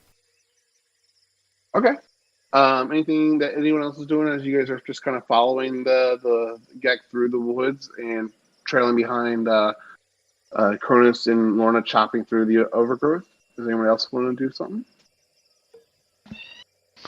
I think I'm gonna go through the trees. Okay. Go ahead. Trying to go through the trees. Go ahead. I'll need some athletics or acrobatics, depending on what you're trying to do. Yep. And if I look like I'm gonna miss a fall, I'm just gonna misty step up to where I was aiming. Okay. That's okay. It's 26. You're doing fairly good, Anika, jumping to branch to branch. It's hard to keep the height consistent, so you're kind of have to descend a little bit, climb the tree again, and it does take a little bit longer versus just walking from point A to point B. But getting a better perspective of kind of the lay of the land, and you are going to see those game trails that were kind of described to Ichabod and Joseph before. But you're able to kind of keep up and take this tactic. Anybody else doing anything in the trees? Just going on my broom. I'm sorry. I owed Ichabod a result from flying up, didn't I, too? From flying above the canopy? I mean, if you want. Or did I already answer that question, too? You hadn't. Oh. So as you kind of fly above, you didn't see any major, massive clearings that would kind of suggest ruins anywhere physically in the distance. So there's no, from a bird's eye view, you can't see the ruins. Right. So as you guys continue forward, anything else? No. Maybe. Okay. I want to have Ichabod perch on my shoulder, facing the opposite direction that I am, keeping watch behind us. I'm not going to see through his eyes. He's just going to let me know if something's coming up behind us. Okay, go ahead and give me a perception check for Ichabod too, and I'll use that for when that comes up. Okay, 18. Mhm. All right. All right. You guys follow behind Faye on her broom with Gek riding passenger, and Gek's kind of guiding her with the heading. He'll shout back out to you, Cronus and Lorna, and say, "Watch out over there! There's a trap." And he will kind of tell you to watch it, because you guys were about to trip over a kind of fabricated trap with a vine that seemed to be attached to a large rock that hovered over where you guys were about to walk. And I'd like to point out I told you so. but as Gek kind of called it out, you guys avoid the trap and push forward through the jungle. While you guys have a little private time, he will try to whisper into your ear, Faye, a little. Just so, how come you weren't beaten up on us like the rest of your kind? The rest of my kind, well, I do believe there's good in all creatures, just what you choose to do. You didn't attack us when you could have easily gotten the drop on us. Instead, you just chose to flee. You guys seem to. We are hoping that you weren't coming after us. I admit we had heard of goblins in the jungle, but we didn't have any interest in you.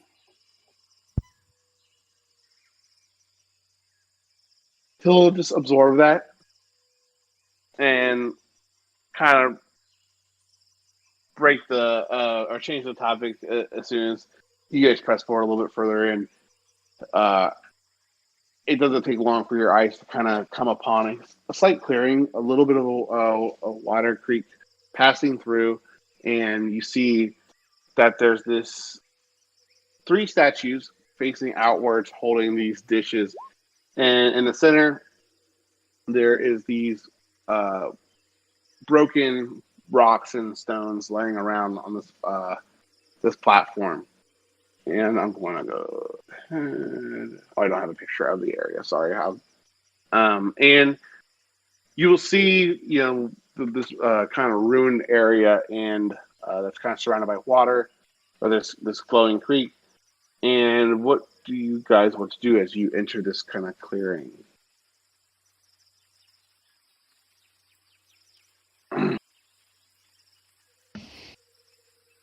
We're going to look around from the trees. You're just kind of looking around from above. Sure. Let me do another roll real quick.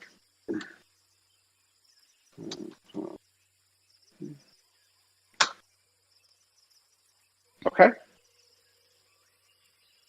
And you see that you just continue to hear the noises of the jungle coming towards you, but you see nothing from the tree line in this small little opening here. It's not a huge ruins. It's pretty small in size and stature. You imagine that could it be bigger than 20 feet when it was all the stones weren't collapsed upon itself. What remains of those arches that were there originally.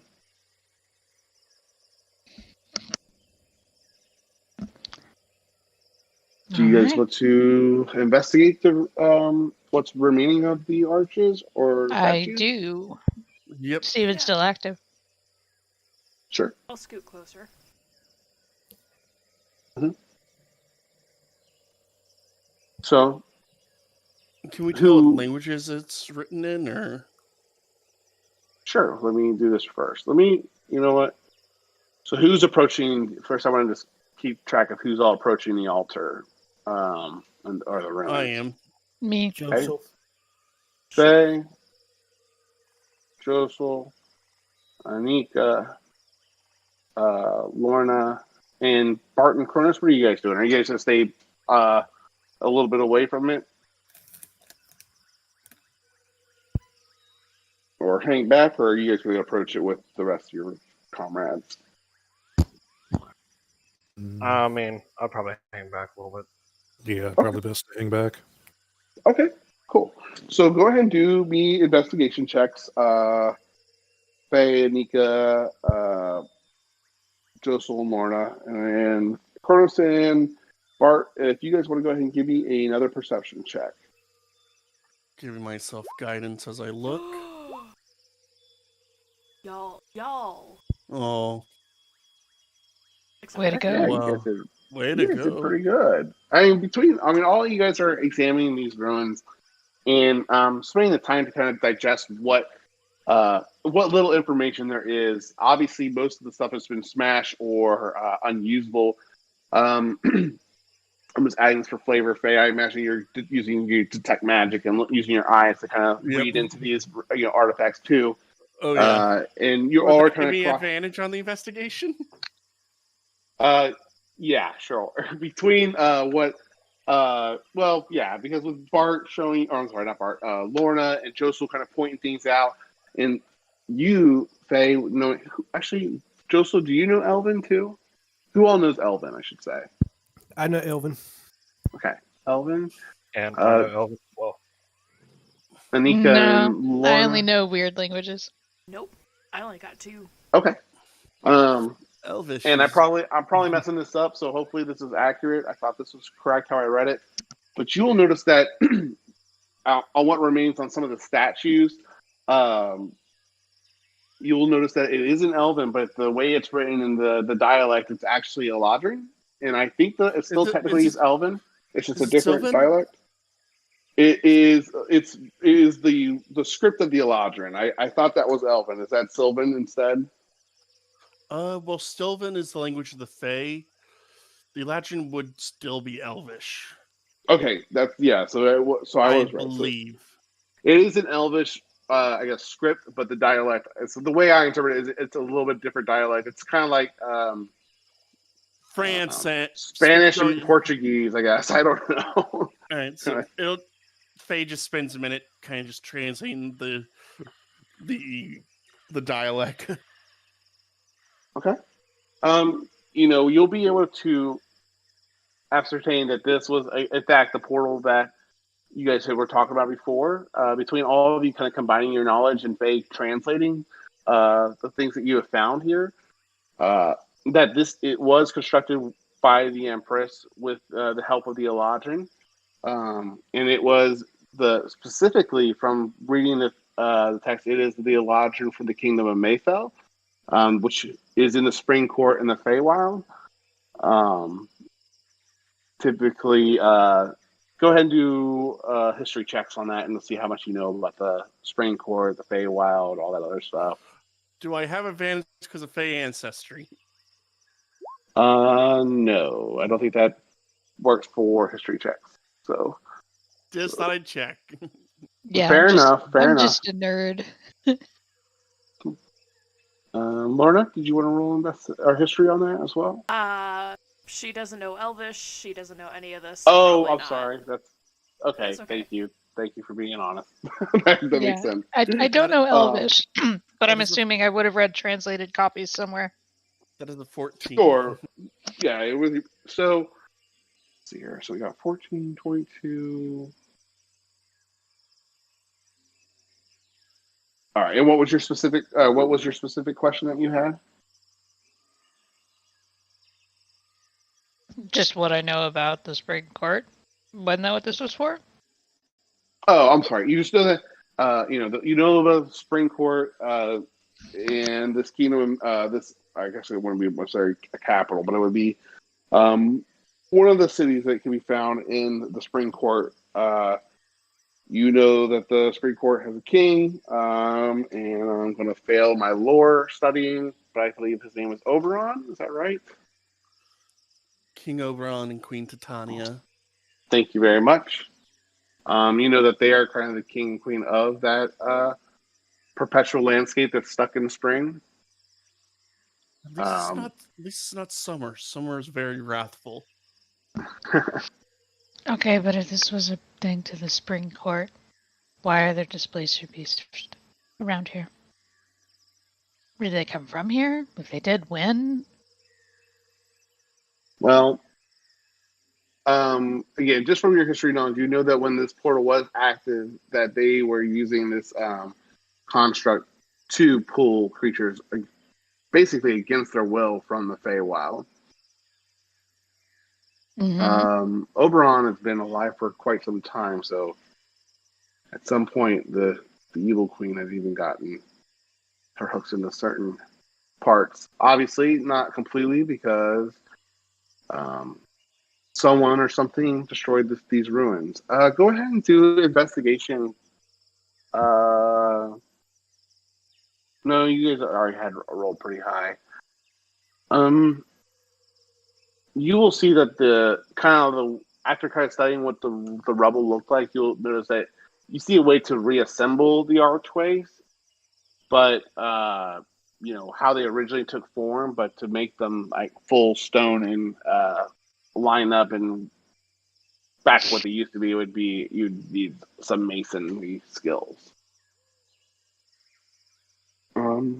Sir, anything else you guys would like to do as you're investigating this area? Oh, actually, let me skip over to Bart and Cronus for keep an eye out. I do have a question, but yes. Go for it. Yeah, go for it.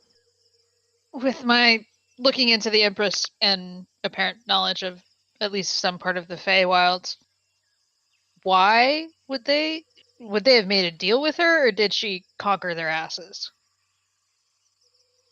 Which makes more sense than Anika's head. It was more like a she held something over their heads. You would know that the Empress was one of the few, or not few, but one of the major students of Merlin at some point. And so her prowess and powers as a trained sorceress and just a student of Merlin, when she turned, she used her power to get basically what she wanted after the war against the Wicked Coven. So she, you would not know the exact details of the arrangement that would have caused the Eladrin to build this. This is not exactly specifically tied to King Oberon himself either. This is tied to that kingdom or that capital, not the capital, the city of Mayfell that you guys found on the statues. So it may or may not be specifically Oberon's doing, but some Eladrin did serve the Empress. And Eladrin and Fae are different, correct?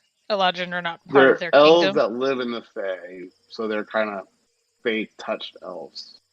But they're not necessarily members of, say, the Spring Court. You would know that there is some governance of Oberon, but primarily the chaotic nature of the Fae. It's not like a traditional rulership in the material plane. I guess that's the best way to explain it. It's not as constructed as here, where there's obviously one person in an area, because kingdoms move and change spaces frequently in location inside the Feywild. In a city may be in that one place for years and years and move again. It doesn't govern and work exactly the same way. Oh, yes, no clue if they're citizens of that or if they're just part of the Feywild. They could have been, yeah. You're not sure if they reported or served King Oberon.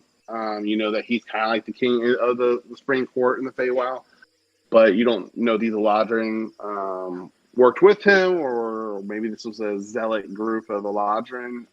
All you know from what you found is that it is from the city of Mayfell, and that is an Eladrin city in the Feywild.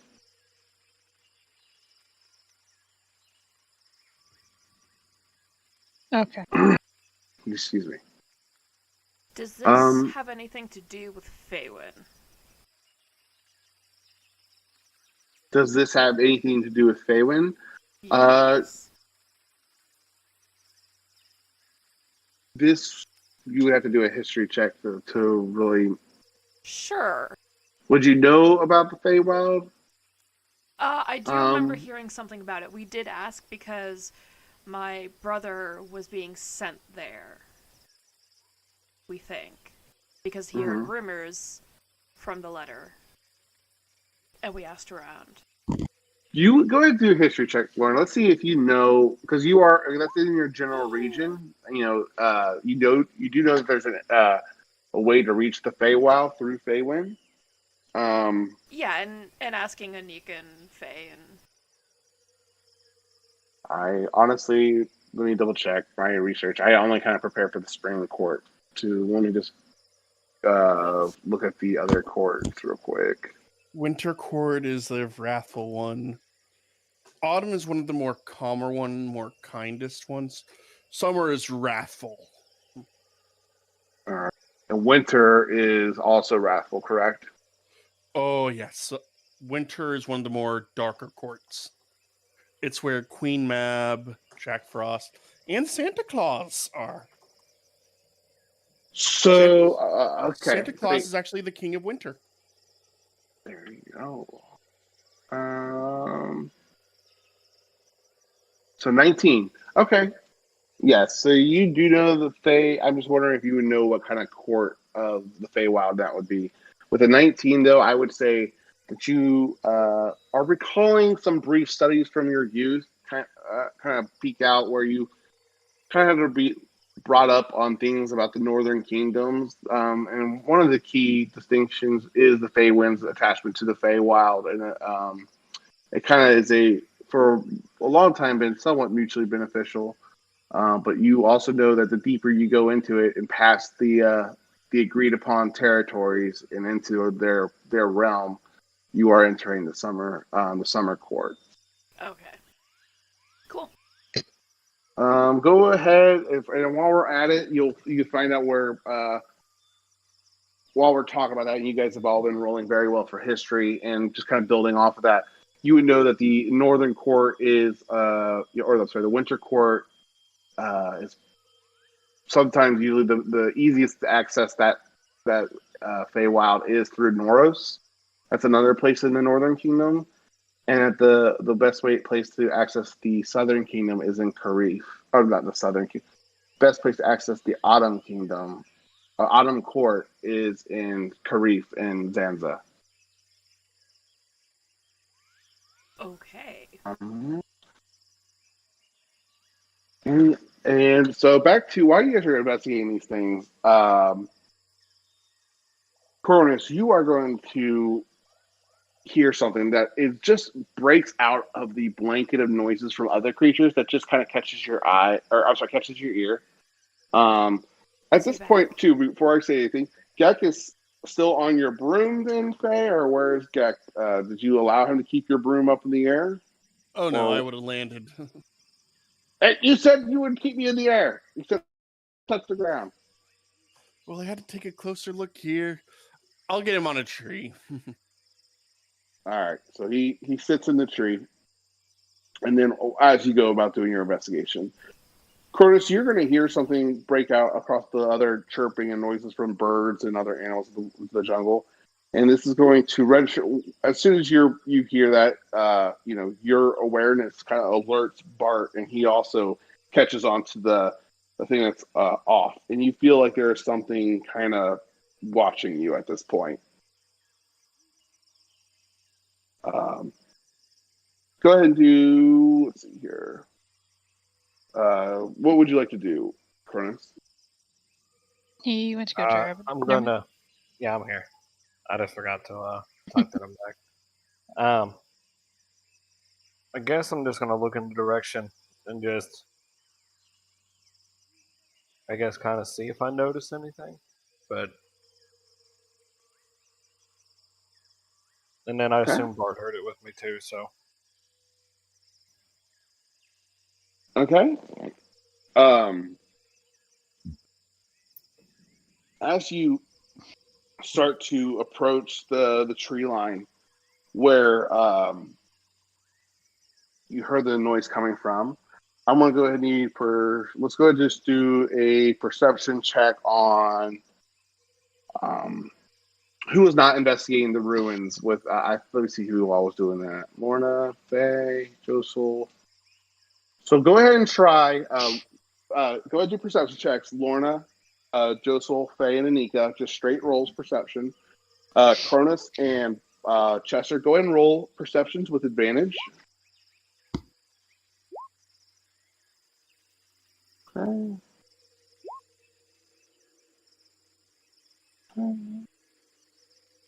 All right.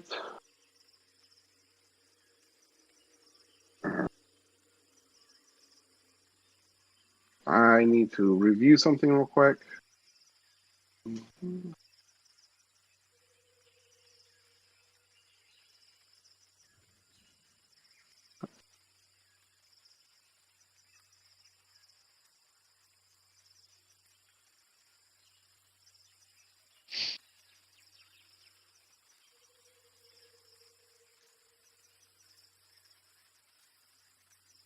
Okay.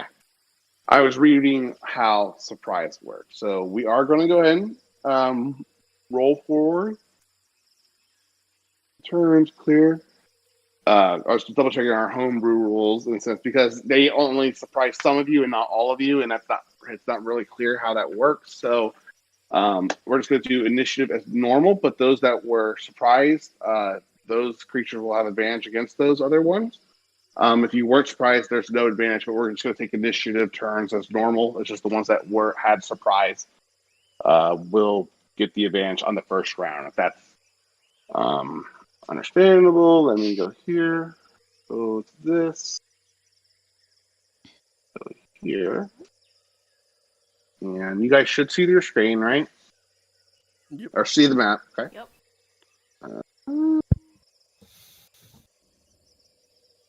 Commands. Sorry, looking for the music. Where'd it go?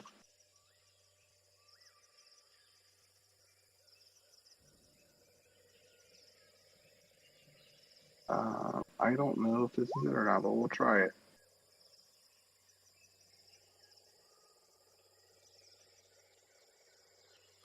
Well, me and Cronus rolled the same exact initiative. That worked. And Sorry, we had the same decks. Cronus, you want to go first, or shall I? Oh, it don't matter. Yeah. I'll say, Cronus, you go first because you're aware of things, and this is kind of catching you off guard, Faye. Though I don't think it's going to matter too much. I rolled a 26 on my perception. Oh, you did roll 26. I'm sorry. Okay. I'm sorry. I didn't read everyone's perception. 26, Faye, 21. Joseph, you got a 12. Anika, you got a 15. Lauren, you got a 13. So the people that are going to be surprised the first round, let me go ahead and mark your guys' tokens. It's just going to be Lorna and Anika, it looks like. I cannot be surprised if I go into rage on my turn. Oh, cool. Okay, just, I wouldn't even bother them doing that. That's okay. Just keep me honest on that if I forget. So, Anika, you're the only one that they're going to have advantage on this turn, okay? Yeah, that's fine, considering she's the one who knows most of the stuff about all this crap. Sorry, rolled a crap is 12. just my general term for things. It's no problem. You I'm rolled sorry, what? Joseph. 12. Oh, I had the Joseph did? 12 on. Yeah. Oh, I'm sorry, Joseph. You will also be surprised. All right. Surprise, not surprise. Oh. Oh, Joseph, you're breaking my heart, dude. Let's see here. Just looking at us like we're all idiots looking at rocks. Sorry, guys, I have so much problems getting this music going. There we go. That's okay. What I'm about to change things in a minute. All right. Oh.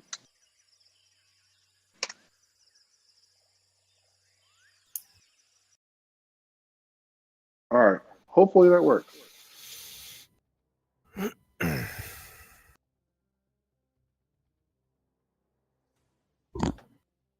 I don't know what I'm doing wrong. Oh my goodness. Can you hear anything, or is it just my speaker? Can't hear anything other than y'all. Oh, I hear it. It's just really quiet. I'm gonna turn it up. Okay. So rhythm's up now. It's a little techie for my taste, but I've messed with it too long. Okay. Layer. Boop, boop. There. Token.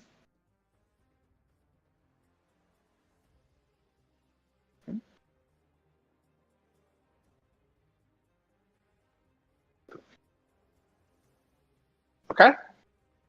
Let me double check. Oh, sorry, missed this one right here.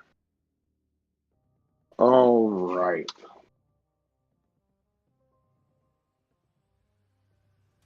And initiative. There we go. All right. Descending order.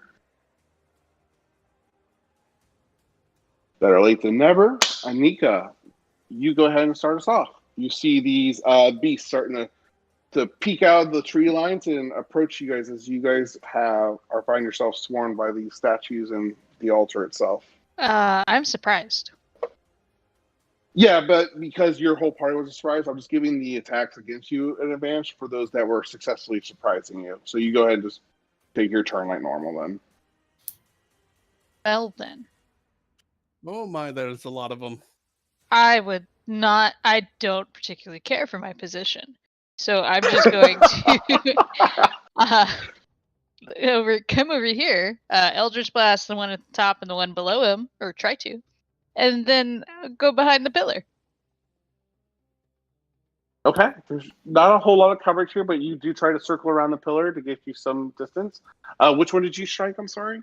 The one at the top and the one below him. I'm assuming it's disadvantage. And this one? I don't see where you're pointing, but no, this one. Oh, I didn't even see those. Yeah. No, because I didn't see them. I'm going to say Anika didn't see them either. This one and this one. Okay, go ahead and do your attack. Unless you did already in my roll 20, it's just not I updating. did not. 21 and 13. Which sucks, Alright, because that would have it been a crit is if it at wasn't at disadvantage. Yeah, I rolled with disadvantage.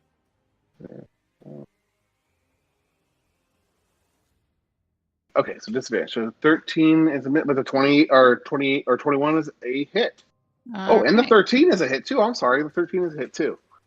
So 3 points of damage. 1 and 2. Oh, Because I hit different ones. Yep. Thank you for being honest. I'm gonna This is get here and go, what my- shit. And the ones go she here. hit are no longer disillusioned, I believe. Displaced. Correct. Once they take damage, that's what I was trying to read. If it's hit by an attack, the trait is disrupted until the end of its next turn. This trait is also disrupted while the displaced beast is incapacitated or has a speed of 0. Oh, good to know. Yep. Okay. Anything else with your turn? No, I just don't want to be here. It's first action. Shit. Lauren. Oh, sorry. I didn't even grab that token. I'm just double checking something real quick. Okay. Okay, Shit. Lauren, it is your turn. What would you like to do? Sorry, Anika, I'm running the other way. Yeah, no, that's fine. Just distract him.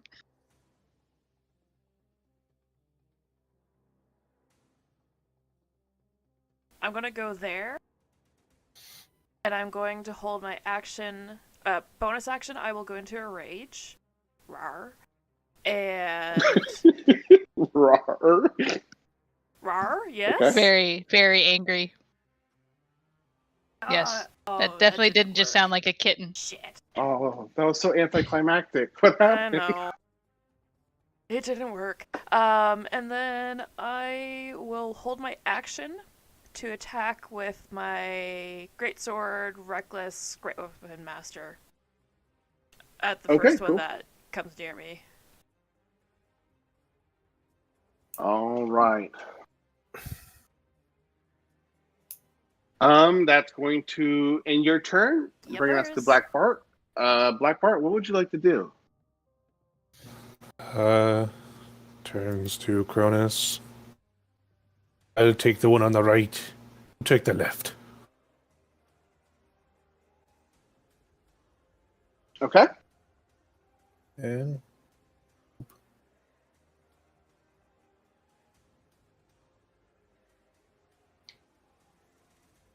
they will try to attack it. Twice, I might add. Okay. Go for it. Let me go back to my chat screen. 19 and 24 both hit. Okay, the first one will have sneak attack. Okay, go for it. 25. And 6. 31 healthy points of damage with your scimitar as you slash into this. Oh, I'm so sorry, Bart. You have to do disadvantage on your attacks. Go ahead and roll 2 more attacks for me real quick. I don't think that hurt you. So 25, 31 points of damage total for that one. Anything else with your turn, sir? That's it. All right, it's the displacement beast's turn. This one's gonna stay with you, Bart. These two will rush forward to go approach you, Lorna. Yeah.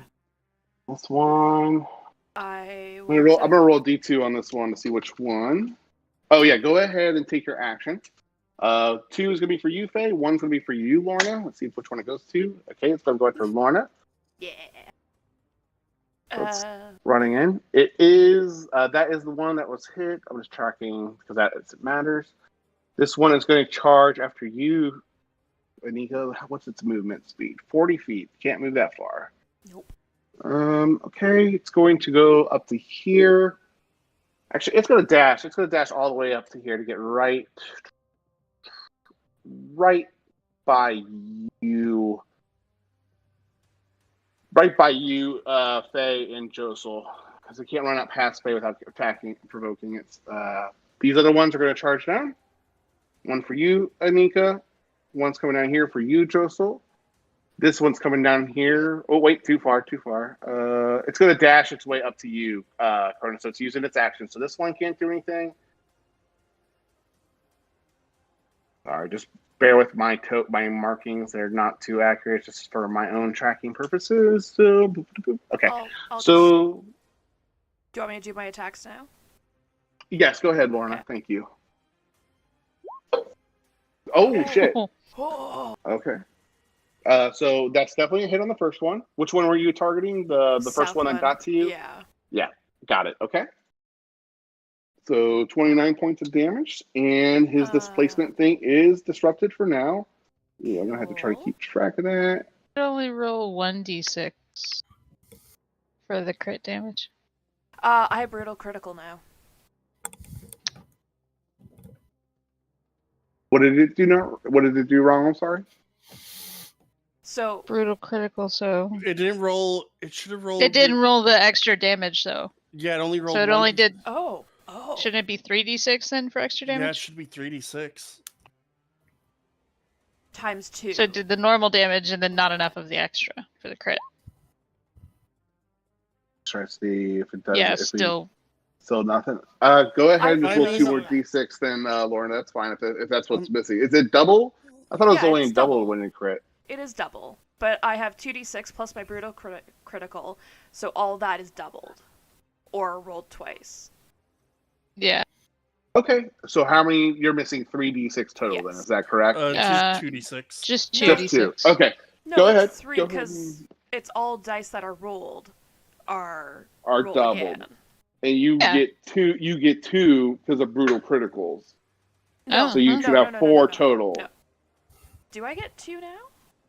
No, I only just got brutal it. critical. Just adds an extra damage dice. No, I get Yeah. So 3d6. Should be extra. 3, yeah. Okay, so just 3d6 then. So go ahead and roll There's 3d6. an extra 11 onto. So 29 Oh, plus the Thank 11. you, I missed that. Sorry. And then It's your plus rage. 3 for rage. I keep on forgetting to click that. Rage also doubles? No. No. Oh, Rage no. does not. So it's Okay. 43 Should- points of damage. Yeah. Yep. Holy shnikes. All right. And That I one assume a looks 9 misses. bloodied. 9 misses, Cool. correct? And yeah, Okay. that's my reaction. So these guys are now going to attack. I just need to double check where everyone is. Okay, you guys are just trying to keep spacing. Okay, Lorna, you are going to get 3 attacks. 1, All at 2, advantage? 3. Yes. They're all flanking. So 2 attacks with its tentacles. There's 1, Nope. 21, Yep. 20, and 22. Yep. Those all hit. Okay, those are all going to hit for a total of 12, 28, and 40 damage. 40. Thank you. And then half that because you're raging. Yep. So that's from the one beast. Here comes the other attacks. 2 Cool. from the other one. 23 and 20. 9 and 19. Nope. 19 misses, right? Yeah. Okay. So let me just do these. So 8, 18, 22. So 11 points of damage for you from that one. These two don't get an action. So this one's coming at you, Anika. Excuse me, I need a drink of water here soon. It does not have flanking with this one, so 19, does that hit? It is, but I'm gonna tell them that it looks like a dog. So I'm gonna try and roll an inspiration to cutting words it once I can find where I put it. There. So that's still my AC. Yeah, it still hits. 17, okay. Yeah. All right, so it does strike at you. It was a good try. Wait, did I just do one or two? One, two. I just did one attack. So that's 12 points of damage, and here comes its other tentacle for a 9, which is a miss. Yeah, no, that misses. This one can't get any more closer to you guys. It can use a dash to get right up on you. So it's going to dash to get up to you, Josel and Anika, but it can't do anything with its turn because it used up its action. This one can't do anything against you, Cronus. It just ran up to you. I don't think I attacked you, Bart, yet, have I? Let's see. Nope, not yet. Okay, here they come, Bart. Thanks for being honest. So 2 attacks for you. We got an 11, which is a miss, and a 26, which is a hit. So that's going to be 10, 15, 18 points of damage for you. Okay. That's going to end their turn, bringing us over here to you, Josel, as these black 6-armed panthers start teleporting and kind of shaking in and out of existence on your plane and approach you. What would you like to do? Cast the invisibility. You visible creatures if they were invisible, and you can see into the ethereal plane. Ethereal creatures and others appear ghostly and translucent. Okay, awesome. Good to know. And that'll be my turn. Okay, Cronus, it's your turn, sir. This beast has basically ran right up to you, beeline straight for you. What would you like to do? First, I will go into my rage. Okay. And then I will go ahead and make a sword attack on it. 25 is a hit. For 11 points of damage, okay? And then stunning strike. Oh, okay, go for it. Con save, right? Yep, 15.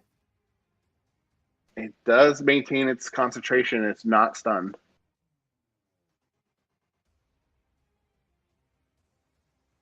Anything else on your turn, sir? Yeah, I'm going to do my second attack on it. Go for it. 23 is a hit for another 12 points of damage.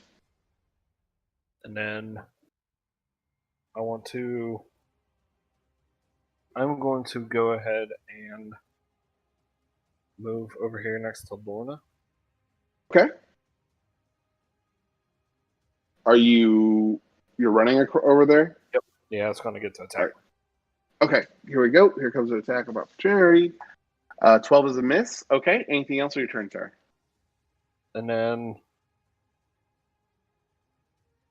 I'm going to use another key point and do Flurry of Blows. Okay, go for it. And I'm going to attack the one that's to the north of me here. Okay.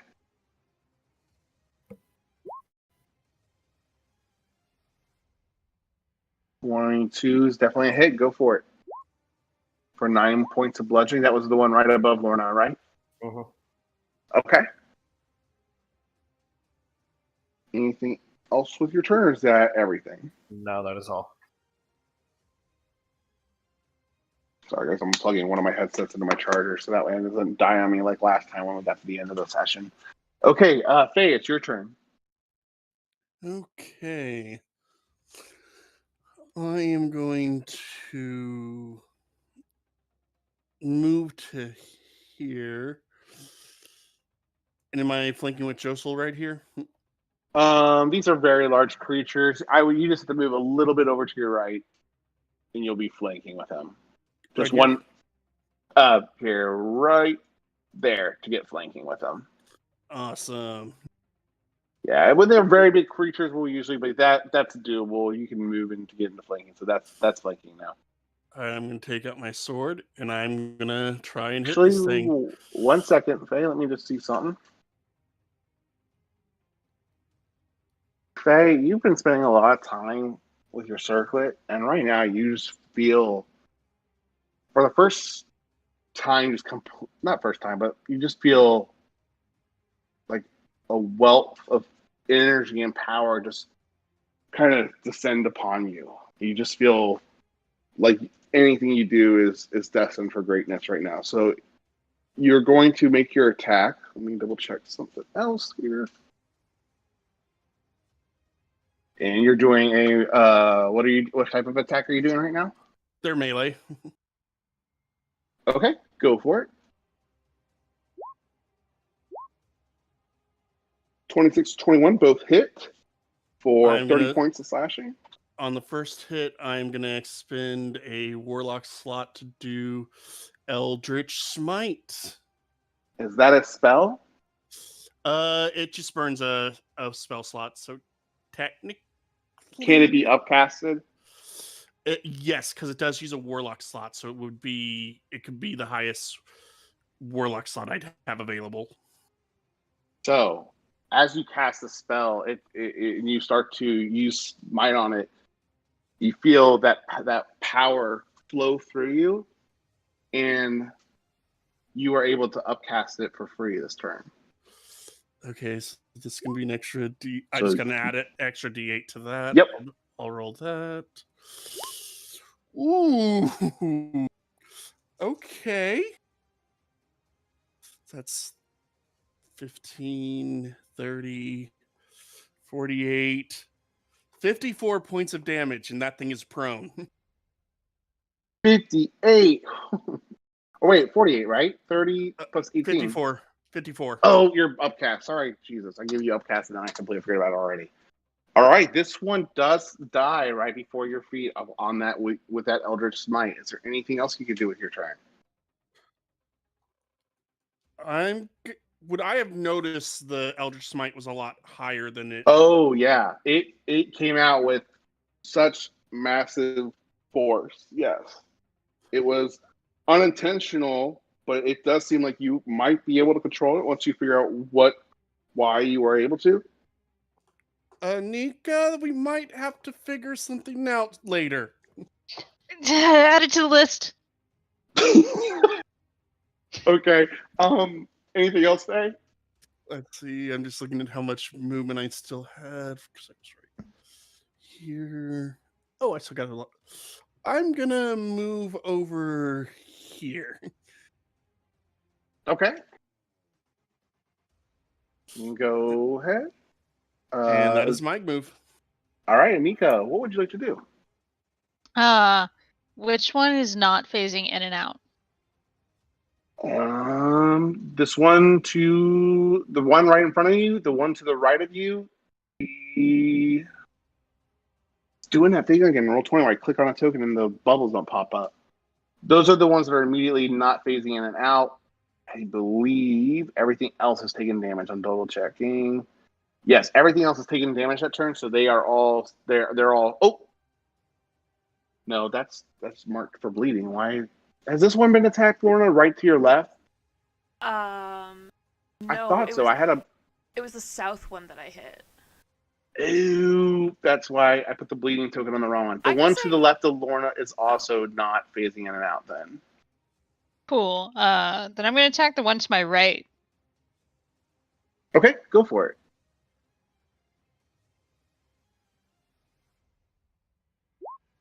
$19. 19 is a hit. Yeah. These two almost crits. So 8 piercing damage. All right. And then I'm going to Misty Step to be not here. Okay. All right. To over here. Okay, cool. All right. And that is my turn. Lorna, it is your turn. You, Lorna, this is the first time that you've kind of gotten this overwhelming feeling rush over you in the middle of battle. And you also feel empowered beyond expression right now. Something has changed with you. What would you like to do for your turn? Oh.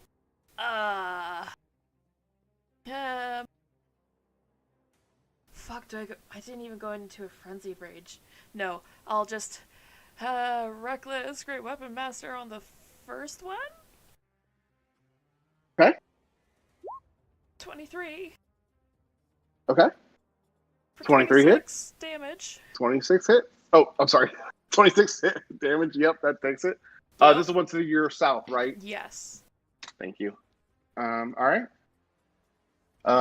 Is it The dead yet? 15's a hit as well. I didn't do one yet. Oh, sorry. Oh. Did you Oh. reckless?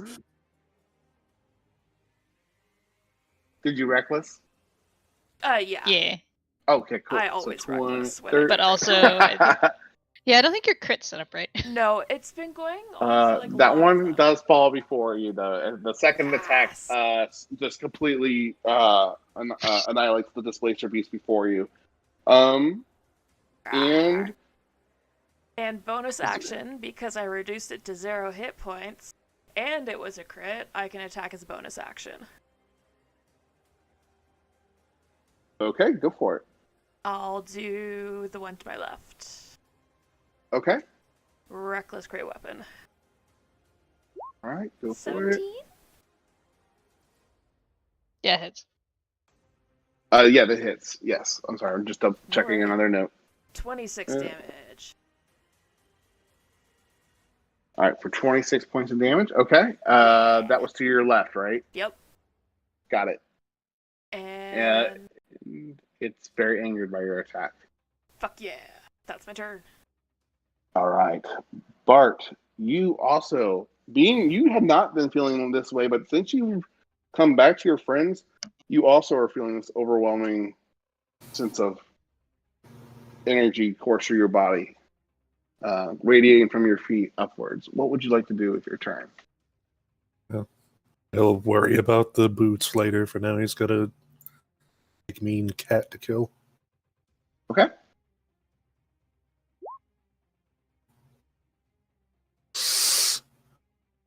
Fuck yeah. Then this is at an advantage or this is regular or disadvantage? This is just straight. So 29's a hit. Okay. Sneak attack. There you go. All right. So that is, holy shit, 31, 39, 42 points of damage. The energy, as you make that attack with your weapon, Bart, you could feel... Actually, I'm sorry, before I do that, was there anything else you wanted to do with your turn? Is it still up? It is still up, yes. Okay, then yeah, go ahead. Okay, so this will consume your bonus action. So as you feel that energy kind of welling up and this needing to be released from you, you make your final strike against the target. And as you do that, you feel that magic that was kind of inside you extend outwards. And you see that the leaves that you normally leave vines and thorns start to appear from the ground around you. They don't seem to want to be interested in you as you are walking apart, but it starts to grasp and wrap around the beast that you're currently attacking. You have these grasping weeds and vines surrounding you in a 10-foot radius. For the duration, these plants turn the ground to difficult terrain. It does not affect you as long as you wear the boots. A creature in this area, when you cast spell, must succeed on a strength saving throw or be restrained by the entangling plants until the spell ends. A creature restrained by the plants can use its action to make a strength check against you. Against your spell save DC. On a success, it frees itself. So essentially, you have a 10-foot radius where you currently are standing. Let me go ahead and get you a little. Where's that follower area of effects radius? So anything that's not right, is it? No. Okay, so I've got a personal entangle field. Yes. Yep. So as you attack it, it will have to try to make a save to try to escape it. Does it make a save at the time of the... Let's see here.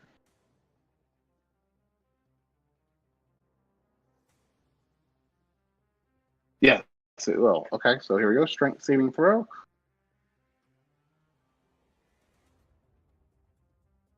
Where you at? There it is. Strength, saving throw. Does it have a saving throw? Here we go. Strength check then. For 14, and the DC was 14, so it did match the DC, so it is not restrained. But it is considered difficult terrain in that area next to you. Anything else you would like to do that use, I think that rest of your turn right there? Yeah, that's it. Okay. Let me double check. Is there anything else? Nope, that was it. Action is on the Displacer Beast. So this one is going to move down here to continue its attack on you, Lorna. This one is going to step down here to surround you, Josel. And this one is going to... What would it do? Up here? It's going to come up here too. And start attacking at you. We'll do two. See, Faye or Josel. One for you, Faye. Ooh, boy. So these three bad boys are coming at you, Josel. These two are coming at you, Lorna. This one's coming at... Or, you know what? Let me see if these both are coming at you, Lorna. One of them is going to go for you, Cronus, if it's a 2. Oops. Okay, both for you, Lorna. So 3 for Josel, 2 for Lorna, 1 for Bart. Here we go. Who's first? Uno, dos, tres, and 4th for Lorna. So 14. Oh, I'm sorry, advantage. 24, 22, and 22. Yep. Okay, and this one. So that's going to be a little total of 11, 22, 36. 30, 35. Oh, did I mess up? 36. That'll work. So 36 points of bludgeoning and piercing damage. These 3 are coming after you, Josel. Uno, dos, tres, cuatro, cinco, seis. I want to cast shield. Okay. 1, 2, so 25, or so that makes your AC 23? 17, 18, 19, 20, 21, 22. 22. Okay, so hit, miss, hit. Ooh. All right, 1. What? Hang on. I just realized, had Faye used shield, only 22, a crit right? would have hit her. So 24, right? So the 24 hit. Yeah. The 26 hit. Oh, How I does said the 3. 26 I'm sorry. Because it's a 26? How do you get that? Because What you're do you mean? flanked. You're flanked. Oh, crap. That's right.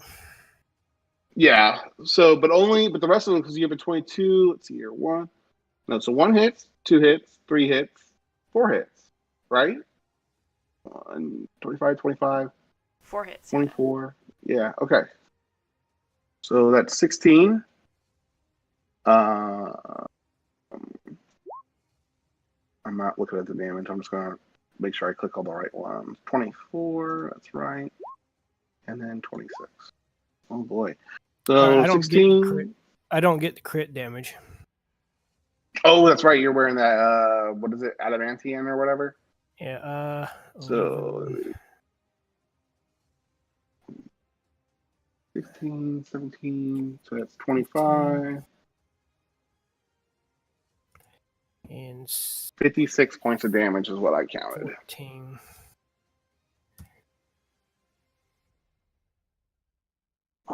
And then I'm going to go ahead and get your attacks going here, Bart. Are you good, Josel? 47. Wait, no. 34, 40. 16 plus 11 is 27. Plus 9 is 36. Plus 6 is 42. Plus 6 or 10 is 52. Plus 6 is 58. All right, I'm getting the calculator out. Sorry.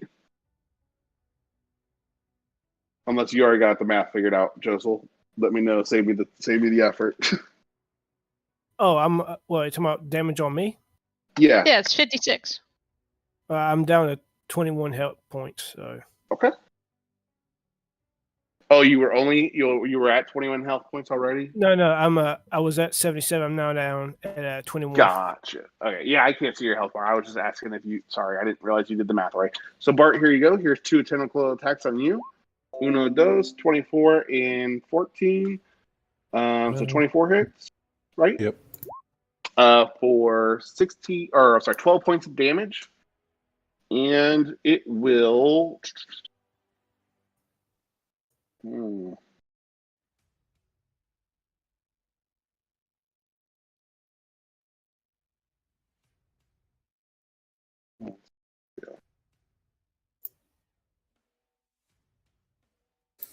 Yeah. Okay, that's what it's going to do. Its turn. It's not going to try to run away from you. It's making its attack, and that brings us up to you, Josel. It's your turn now. All right. Bonus action. I want a second win. Okay. All right. So that's Nice second wind. 18. And I'm going to attack the one down here with my sword.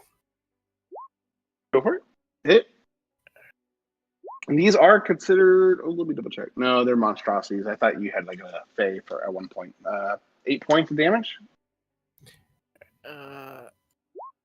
Oh wait, that's a disadvantage. It doesn't matter. You still got with an 18. Wait, why do I have disadvantage? Because they're displacing again. That they only lose that ability for the turn that they took damage on. Well, I also have see invisibility. That doesn't matter. That's the perk of that's their ability. If the displacement is subjected to an effect that allows them to make a save throw, or no, that's avoidance. I'm sorry. It projects a magical illusion that makes it appear to be standing still near its actual location, causing attack rolls against it to have disadvantage. All right. 16 hits. Yep, yeah, 16 still hits. For 19 total. Action surge. Go for it.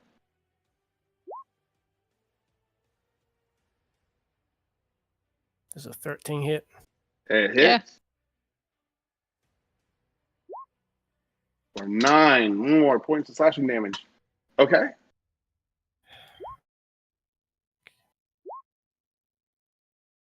For 14, that hits as well. For 7 more points of slashing damage. Nice. Excellent. All right. Anything else you would like to do with your turn or that you can do with your turn? Nope. All right. Cronus, it is your turn, sir. Let's see. I'm going to continue attacking the one that's above me here. Okay. That's a hit. Both attacks. Hit, yep. Track on the ones that are taking damage. Okay, those both hit. So 16 for 19 points of damage. And then All right. So he's no longer displacing either. Key point for flurry of blows. And then the 2 unarmed attacks on her as well. Okay. So 15 plus 27, or sorry, 15, 27, those both hit. For 13 more points of damage. All right. And then that's my This turn. one is also bloody. All right. Brings us to you, Faye. What would you like to do? All right, looking over, how does Josel look? Josel, he looks bloodied. All right, bonus action, I will use Healing Word at level 1, healing him for 9. Okay.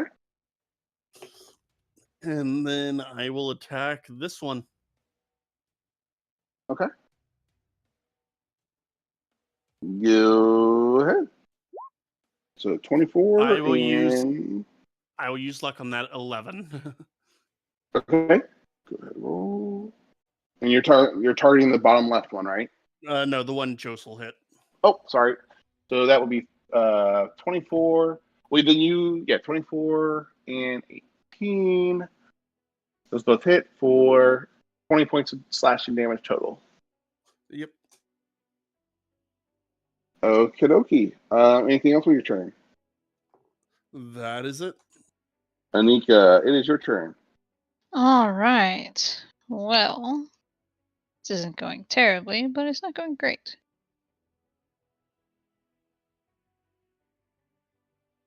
But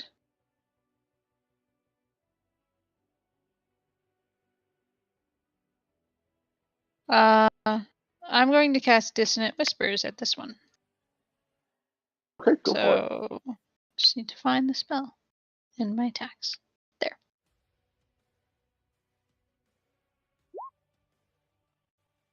So it needs to make a DC 17 Wisdom save. Alright. That fails. So on his, I think his reaction, he has to run away from me, and he takes 12 psychic damage. 12 psychic. That was the one right here, right?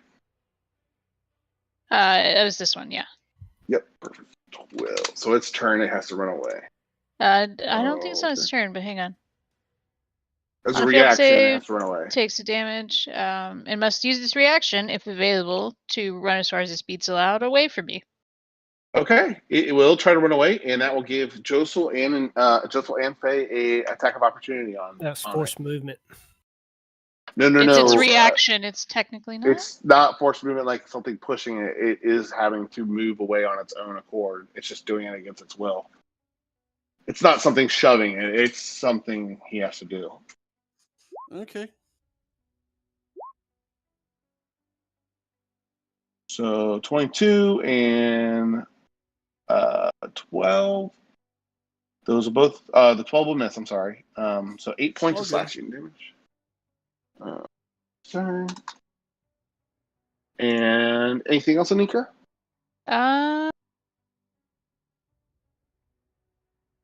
No, I'm good. All right, Lorna, it is your turn. Well, actually, yeah, I'm going to move Oh, up go a for little bit now that it's not there. Okay, Lorna, it's up to you.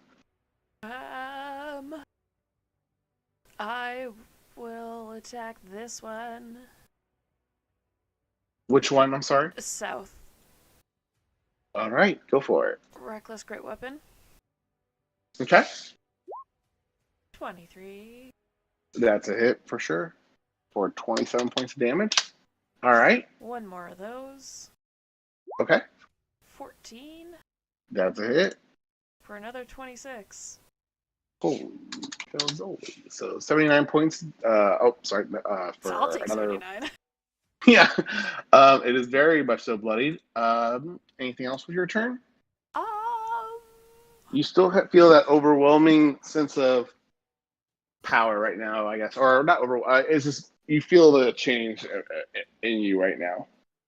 Fuck. I don't know what to do. Oh, you know what? Should I try and intimidate them? Mm-hmm. I would like to look at the one south of me and just like roar and scream at it. Okay. And that's it. Nope. Okay. So you start to roar at it, and it's already in its injured state. Go ahead and roll intimidation real quick, and go ahead and do so with advantage. Yes. So it's definitely intimidated by you. Fuck yeah. But the feeling that you feel upon you is more divine in sense. It feels almost temporarily uplifting. And as you shout, you feel that therapeutic warmth kind of cascade over your body at the same time, and you can go ahead and give yourself. Let's see here. Oh, clever. All right. Sorry, I'm double checking. 1d6 plus your wisdom modifier and temporary hit points for the round. Ooh, oh. So you I can get feel 4. You can feel divine energy radiate through your arms and into your body. It completely warms your blood and breathes new life into your veins. As a bonus action, you can use divine magic to grant yourself or anyone within 30 feet of you 1d6 plus wisdom modifier temporary hit points. These bonus hit points will expel at the end of the round. This can also be done as a reaction. So it's kind of similar. I mean, there's no exception to temporary or bonus. I believe that's how they work by the rules as written, that they last for that round. They don't stack. So if you don't take any damage, then you just lose them at the start of your next turn, or is it the end of your next turn? You lose bonus points at the start or the end. Well, no, they stay on you until they're expended. Typically. Oh, I thought they were only good for one round. No, temporary hit points are good until they're expended or until you, I think, finish a long or short rest. One of those. Rest. Long rest, yeah. Gotcha. Okay, well then you can grant as a bonus action 1d6 plus your wisdom modifier temporary hit points to a single target. Yeah. Fuck yeah. And it does take a bonus action though to do that. That's fine. Or you can use a reaction to do it too. Guys, I have something to use my bonus action for now. Sorry, other than rage and hit. Yeah. I'm thinking about the action I do have to not the reaction. That doesn't make sense because that messes up action economy too. So it would take a bonus action for you to use that ability. Okay, awesome. Okay. That's going to end your turn. Bart, it's back to you. What would you like to do? I would like to hit it again, if at all possible. Go for it. Is it restrained? It is not restrained. It did succeed its save against him. So it's a 15 hit. It would be. This one has not gotten hit this turn, right? I hit it last turn. You did. Yep. Yes, it is a hit. 15 is a hit. Okay. Or... Sneak attack. 16. And the displacer beast lies fallen before you. Anything else with your turn? Well, I'll get to there with cunning action. Who looks the worse off between the two groups?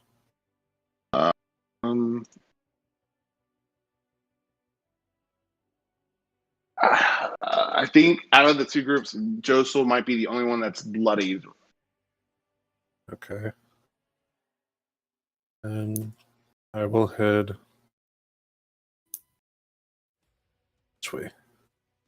Okay. And that's it. All right. The displacer beasts are going to take their turn. Let's see here.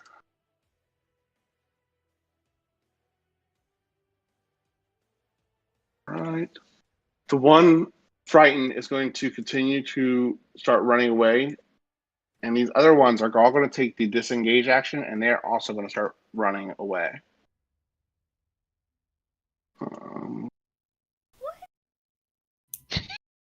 Seeing that their pack is falling apart, they're fleeing after losing a few members already. That's going to use their turn. Bring us back to Mr. Josel.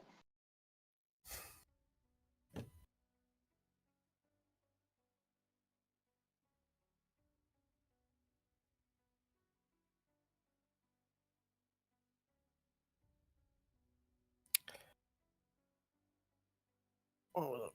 5, 10, 15, 20, 25, 30. Wait, what? How did I screw that up? Okay. Right about here. Yeah. This one right here is going to need to make a strength saving throw. I'm sorry. Oh, okay, the one you're right in front of? Okay. No, go. This one. Okay. Strength saving throw. Just a strength check then for him. 15. He fails. He gets pulled to me. And he Okay, takes how much? lightning damage. Okay. This one gets pulled towards you. How many feet? 10 feet, you said? 15. It pulls right up to me. Okay, he slides right up to you. And let me do his Bonus damage too. action. I'm going to swing at him with my sword. All No, right. not. All right, you take a swing, and it misses him, sadly. Anything else with your turn? Nope, that's it. Cronus, what would you like to do, sir? You see these beasts start to kind of dart away as their ambush attack upon you has fallen through, and they flee for their lives. So is this area like a big opening, or is it still like dimly lit? It's dimly lit because this was not. You can't see through the canopy. This whole area would be dimly lit. Okay. So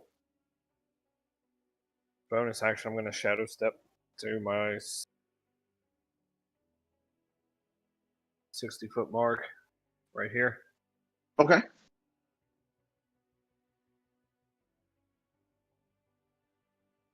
And then I'm going to use Dragon Fear. Okay.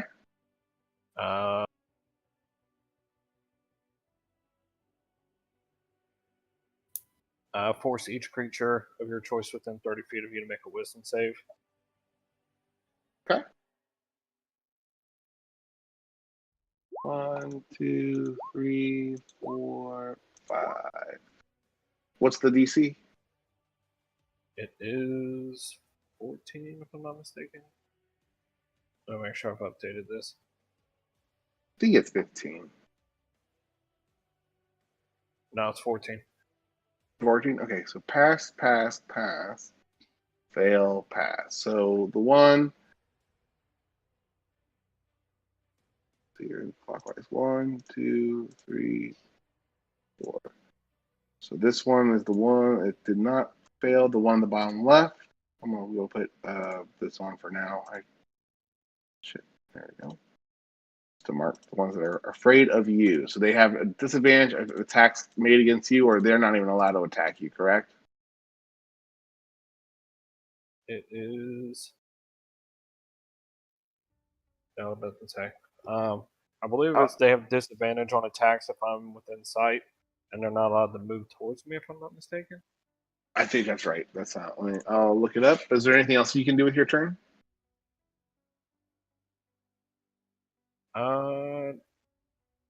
So which one is the one that got frightened? The one that's down here, bottom left. The only one that did not get Oh wait, I'm sorry. I did the reverse of that. I did all the other ones that. So yeah, that would be the only one that is frightened in the bottom left corner. These other ones that are frightened are not really frightened. I did that. Okay. Backwards.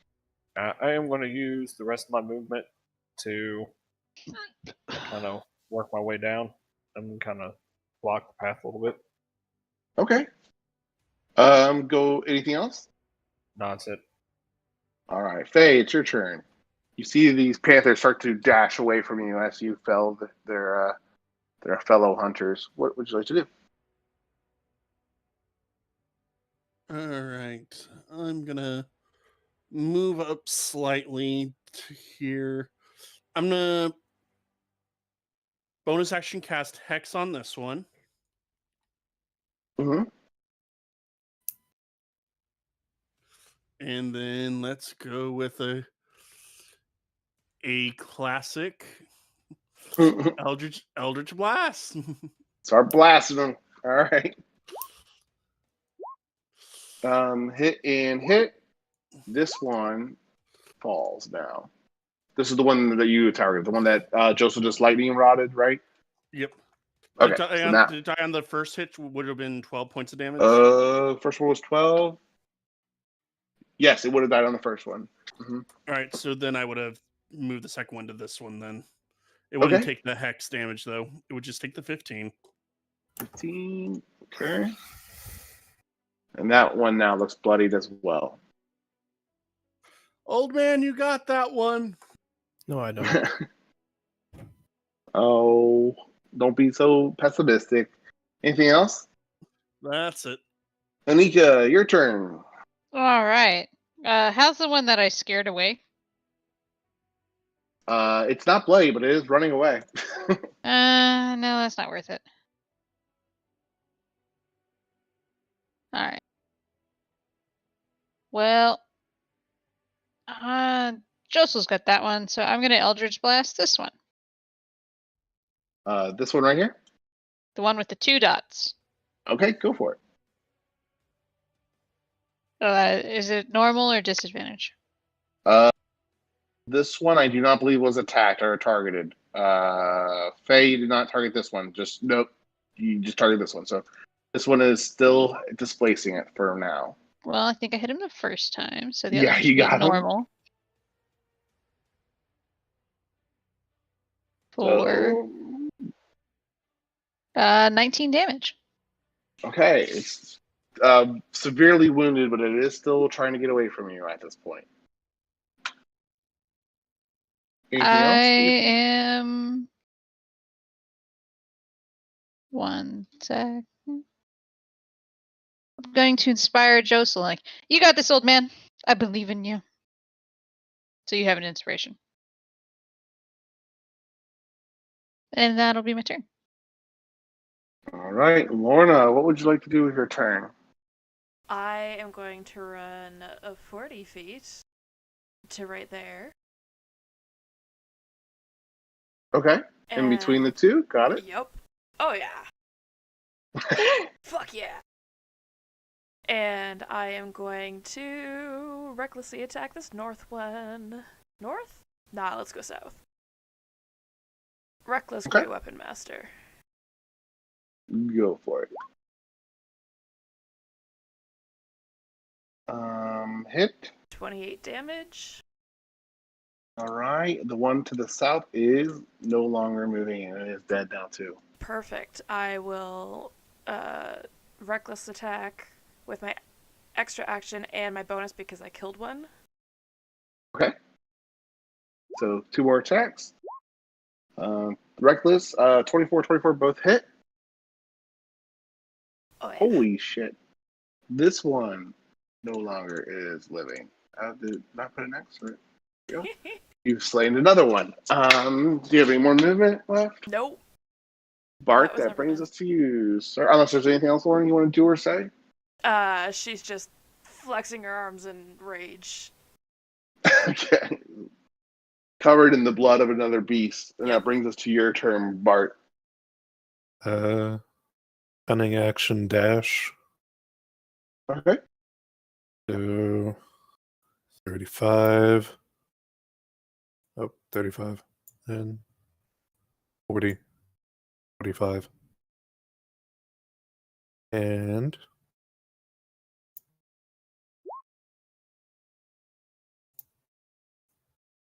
ooh, That hits. That's Hits. 13's a hit, yeah. oh, I thought it was a miss. Okay. Yeah. It's a straight roll because that one took damage this round. And sneak attack. 24. Beautiful. All right. Brings us to the remaining 2 displacer beasts. I'm sorry, did you have anything else you could do? He's still alive. No. Okay. So the displacer beasts are going to take the disengage action again. Well, this one is, and it's going to continue to try to run away from you guys. This one's going to take the dash action and run, and it gets to be, it's 80 feet away from you guys now. So that's going to be theater of the mind on that one. It's now 80 feet further out and running away. Josel, it is your turn, sir. There is a bloodied displacer beast that is still 40 feet away from you. The other one is not bloody, but it's 80 feet, a little bit more than 80 feet from you, probably like 120 from where you're standing.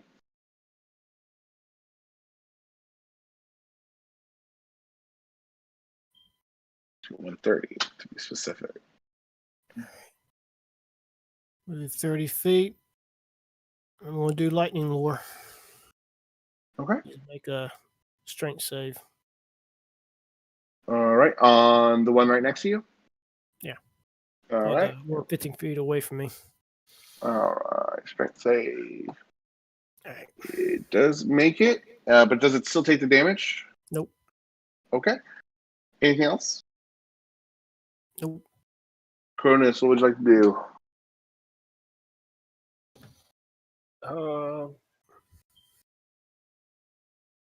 Like, is that the actual distance it's away, or is it kind of?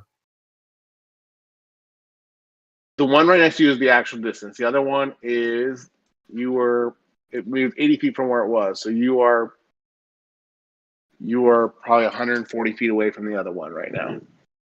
Okay. I will go ahead and shadow step to this one right here.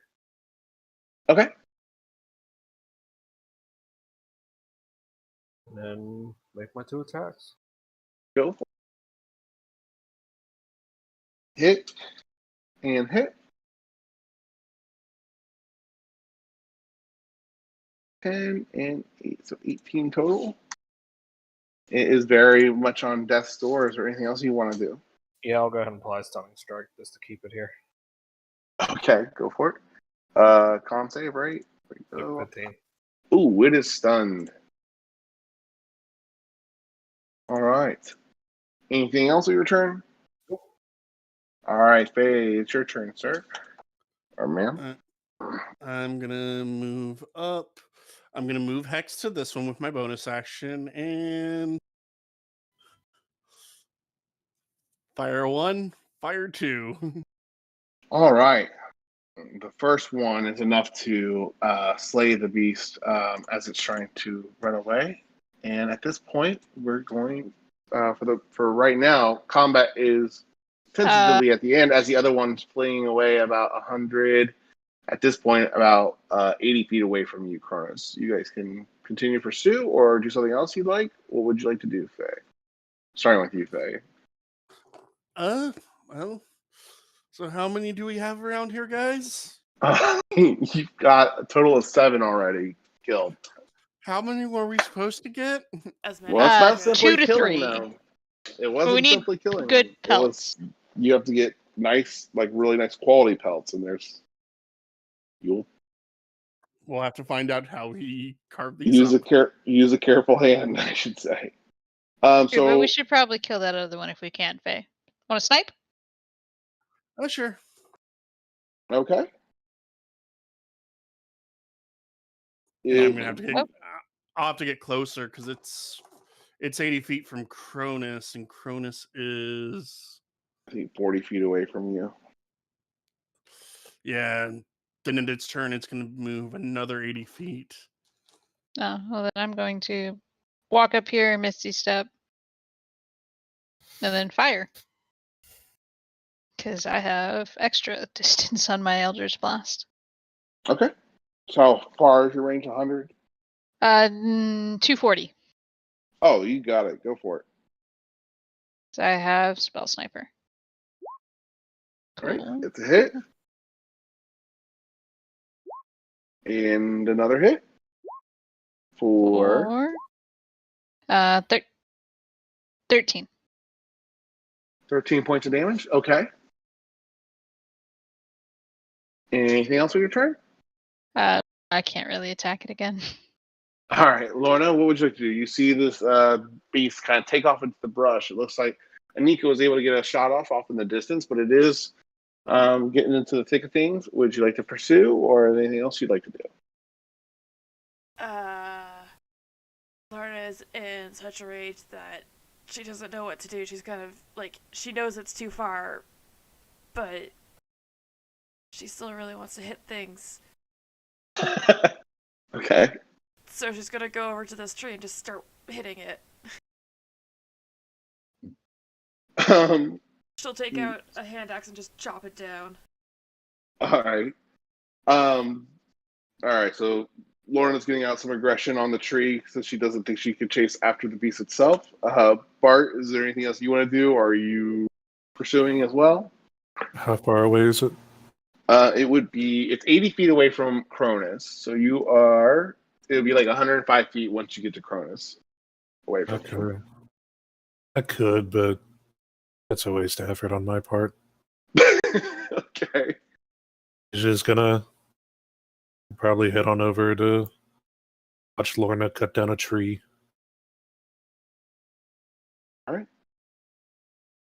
brings us to the beast's turn, and this one is going to keep running its full movement speed, and then it's going to take an action. Let me roll this.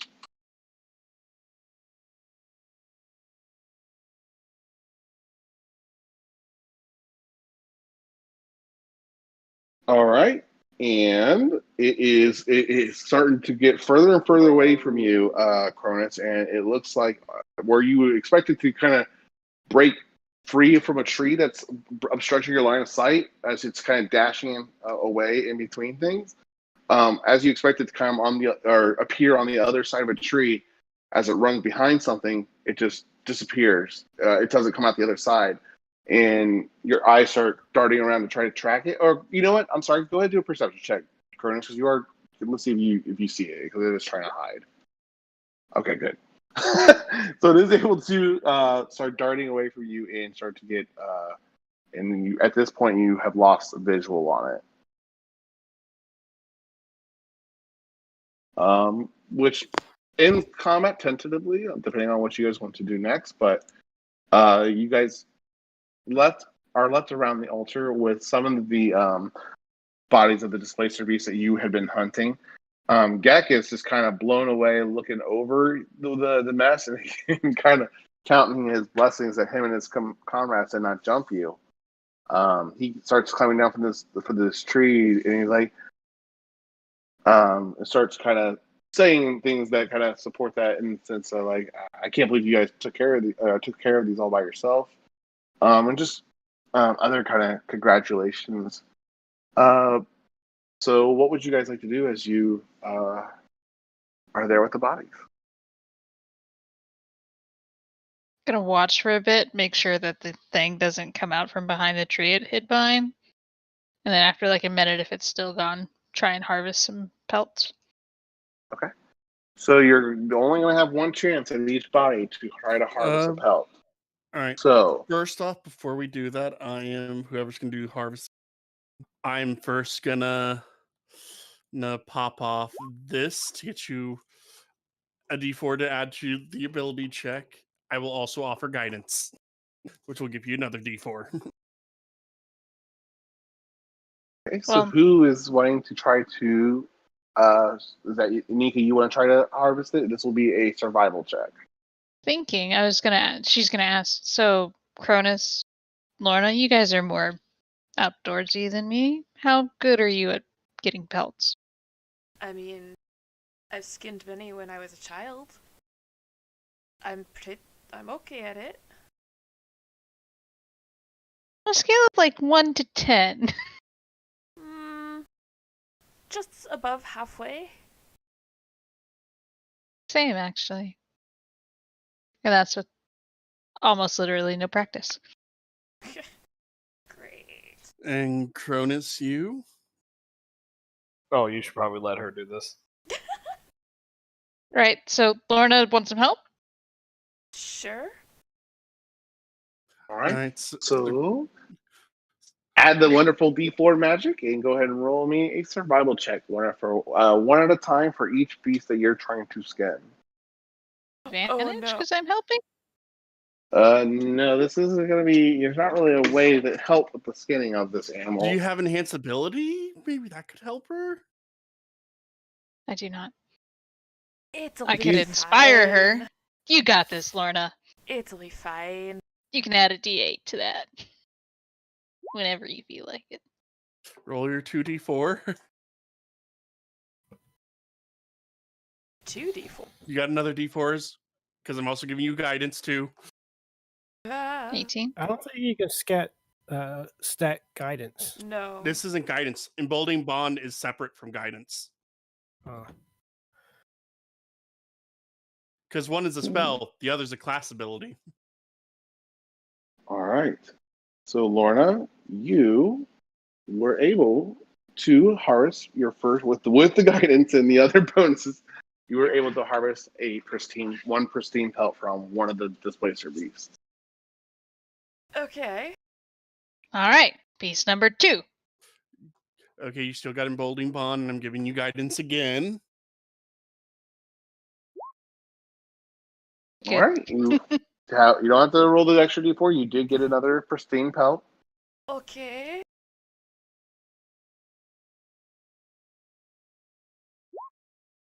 Fuck.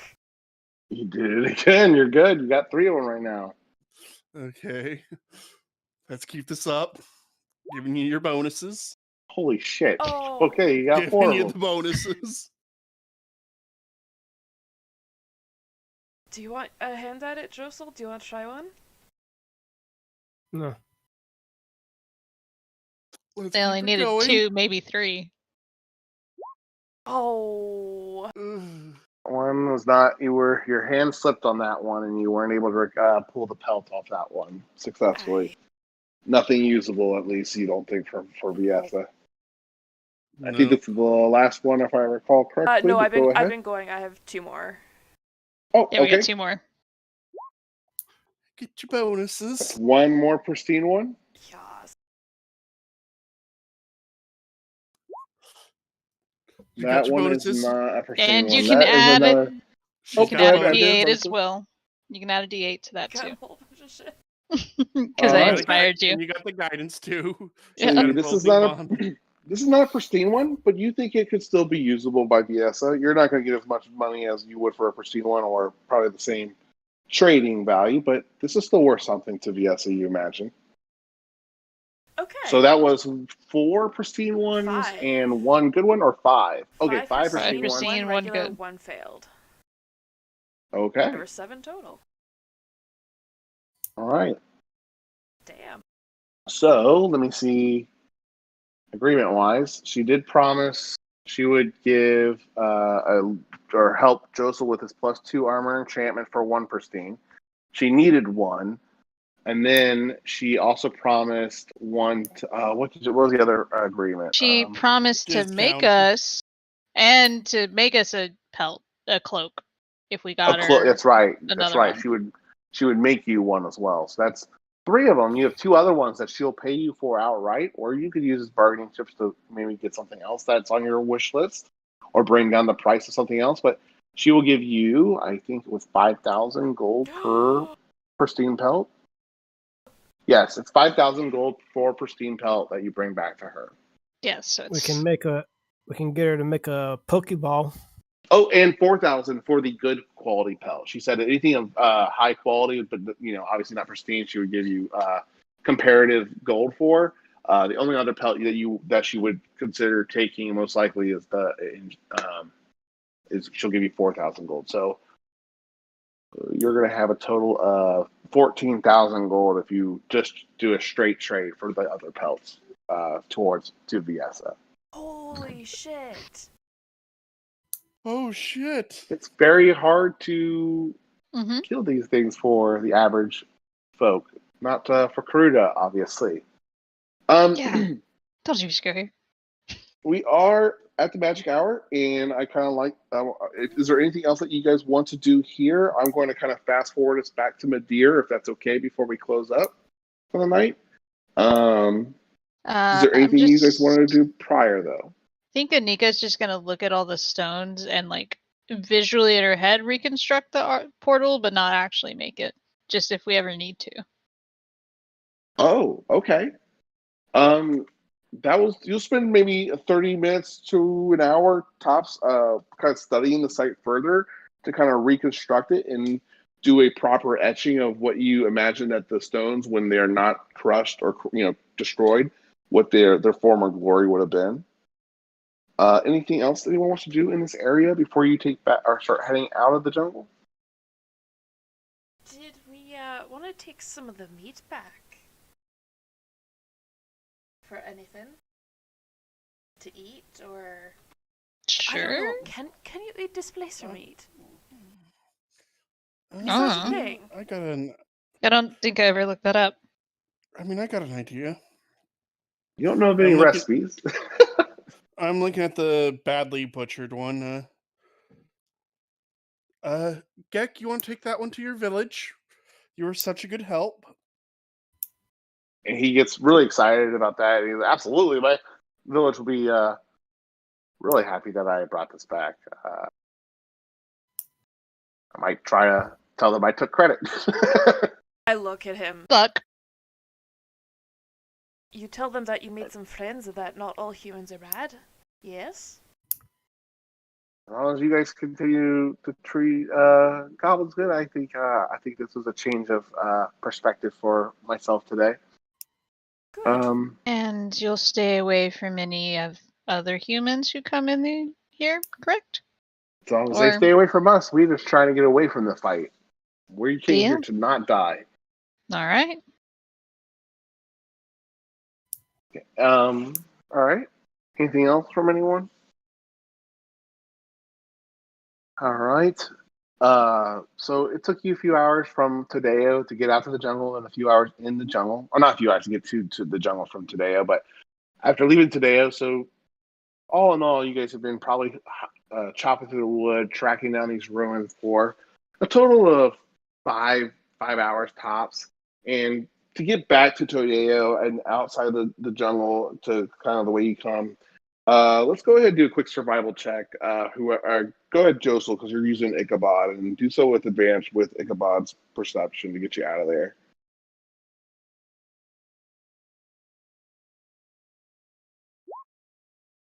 Yes! So, with the help of Ichabod, you guys are able to get outside of the dense jungle a little bit easier since you're not looking for a specific target. You're looking just where's the edge of this fucking jungle. It gets you traps at? Oh, good call. You would have to double check for traps. I guess I mean the traps that Lorna set up. Oh, we put markers for those. I mean, did we catch anything? Oh yeah. You guys want to go back and check your traps on the way out? You totally can. Might as well. Okay. You set 2 traps total, right? Or am I forgetting one? Okay. The first trap that you set, you didn't, or not the first, I'm sorry. The second trap that you laid on your way to here, you did not capture anything. Approaching the first trap that you set, though, you start to hear through the leaves the roaring and the hissing of another cat-like creature. And as you push through the plant life, you see that a tiger is currently snared in the trap that you had set originally. And it currently is looking at you and swiping its paws, but it's not going anywhere quick in this hunting trap that you set. God, does anyone want a tiger cloak?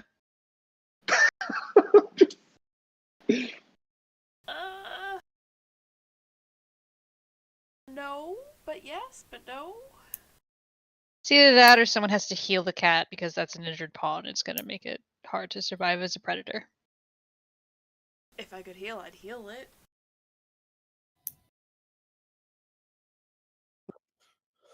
And, somebody has to actually go and let it out. Right, so we're killing the cat? No, I'll go and let it out. Mm. Somebody else can heal it. Unless anybody else disagrees. You got this. Hang on. Lorna, back up a second. I'm going to cast Hypnotic Pattern on the cat. Okay. So that it's incapacitated if it fails. All right, let me roll for it real quick. It's a wisdom save. The dumbest thing I've ever cast a spell for. I mean, how wise can a tiger be? It's got a +1, thank you very much. It's actually better than I thought for cats. 11.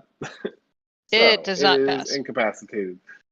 Now And you can let it out of the trap. It kind of becomes docile and entranced with these beautiful lights that Anika had casted on it.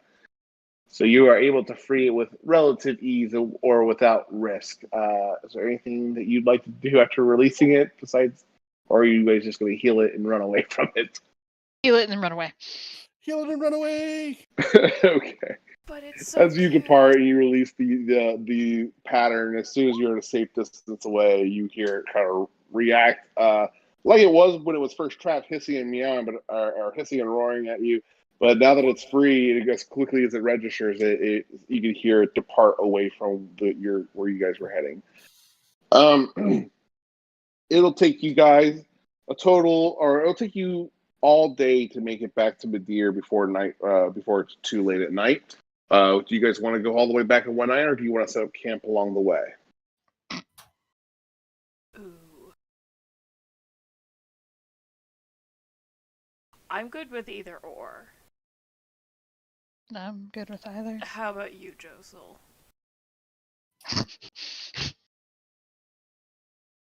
Whatever. You okay, old man? You all right?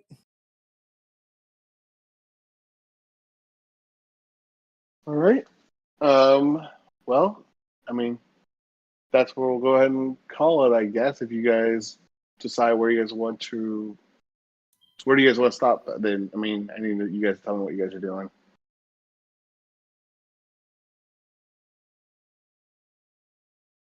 You want to just make it back to Madeira?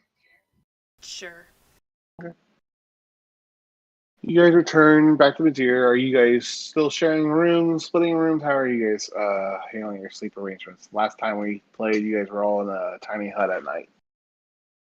Joe's will stay in his own room. Okay. And the rest of you? Just same thing, own rooms? I mean, I'll we share keep- with somebody. Oh I yeah, think I before thought it we was, were it was keeping that Anika, arrangement. Faye, Cronus, Yeah. and Lorna, and Josel, and Bart, right? Or did Bart, you have your own room too? I can't remember. Or Josel, you have your own room? Joseph has his own room. Okay. Well, then you all make it back. You all have rooms for the night, and that's what we'll go ahead and call it. Was hoping we were going to have some time to kind of role play your questions that you had for Mesos, Lorna, but we'll try to do that next session. Just don't let me forget about that, okay? Yeah.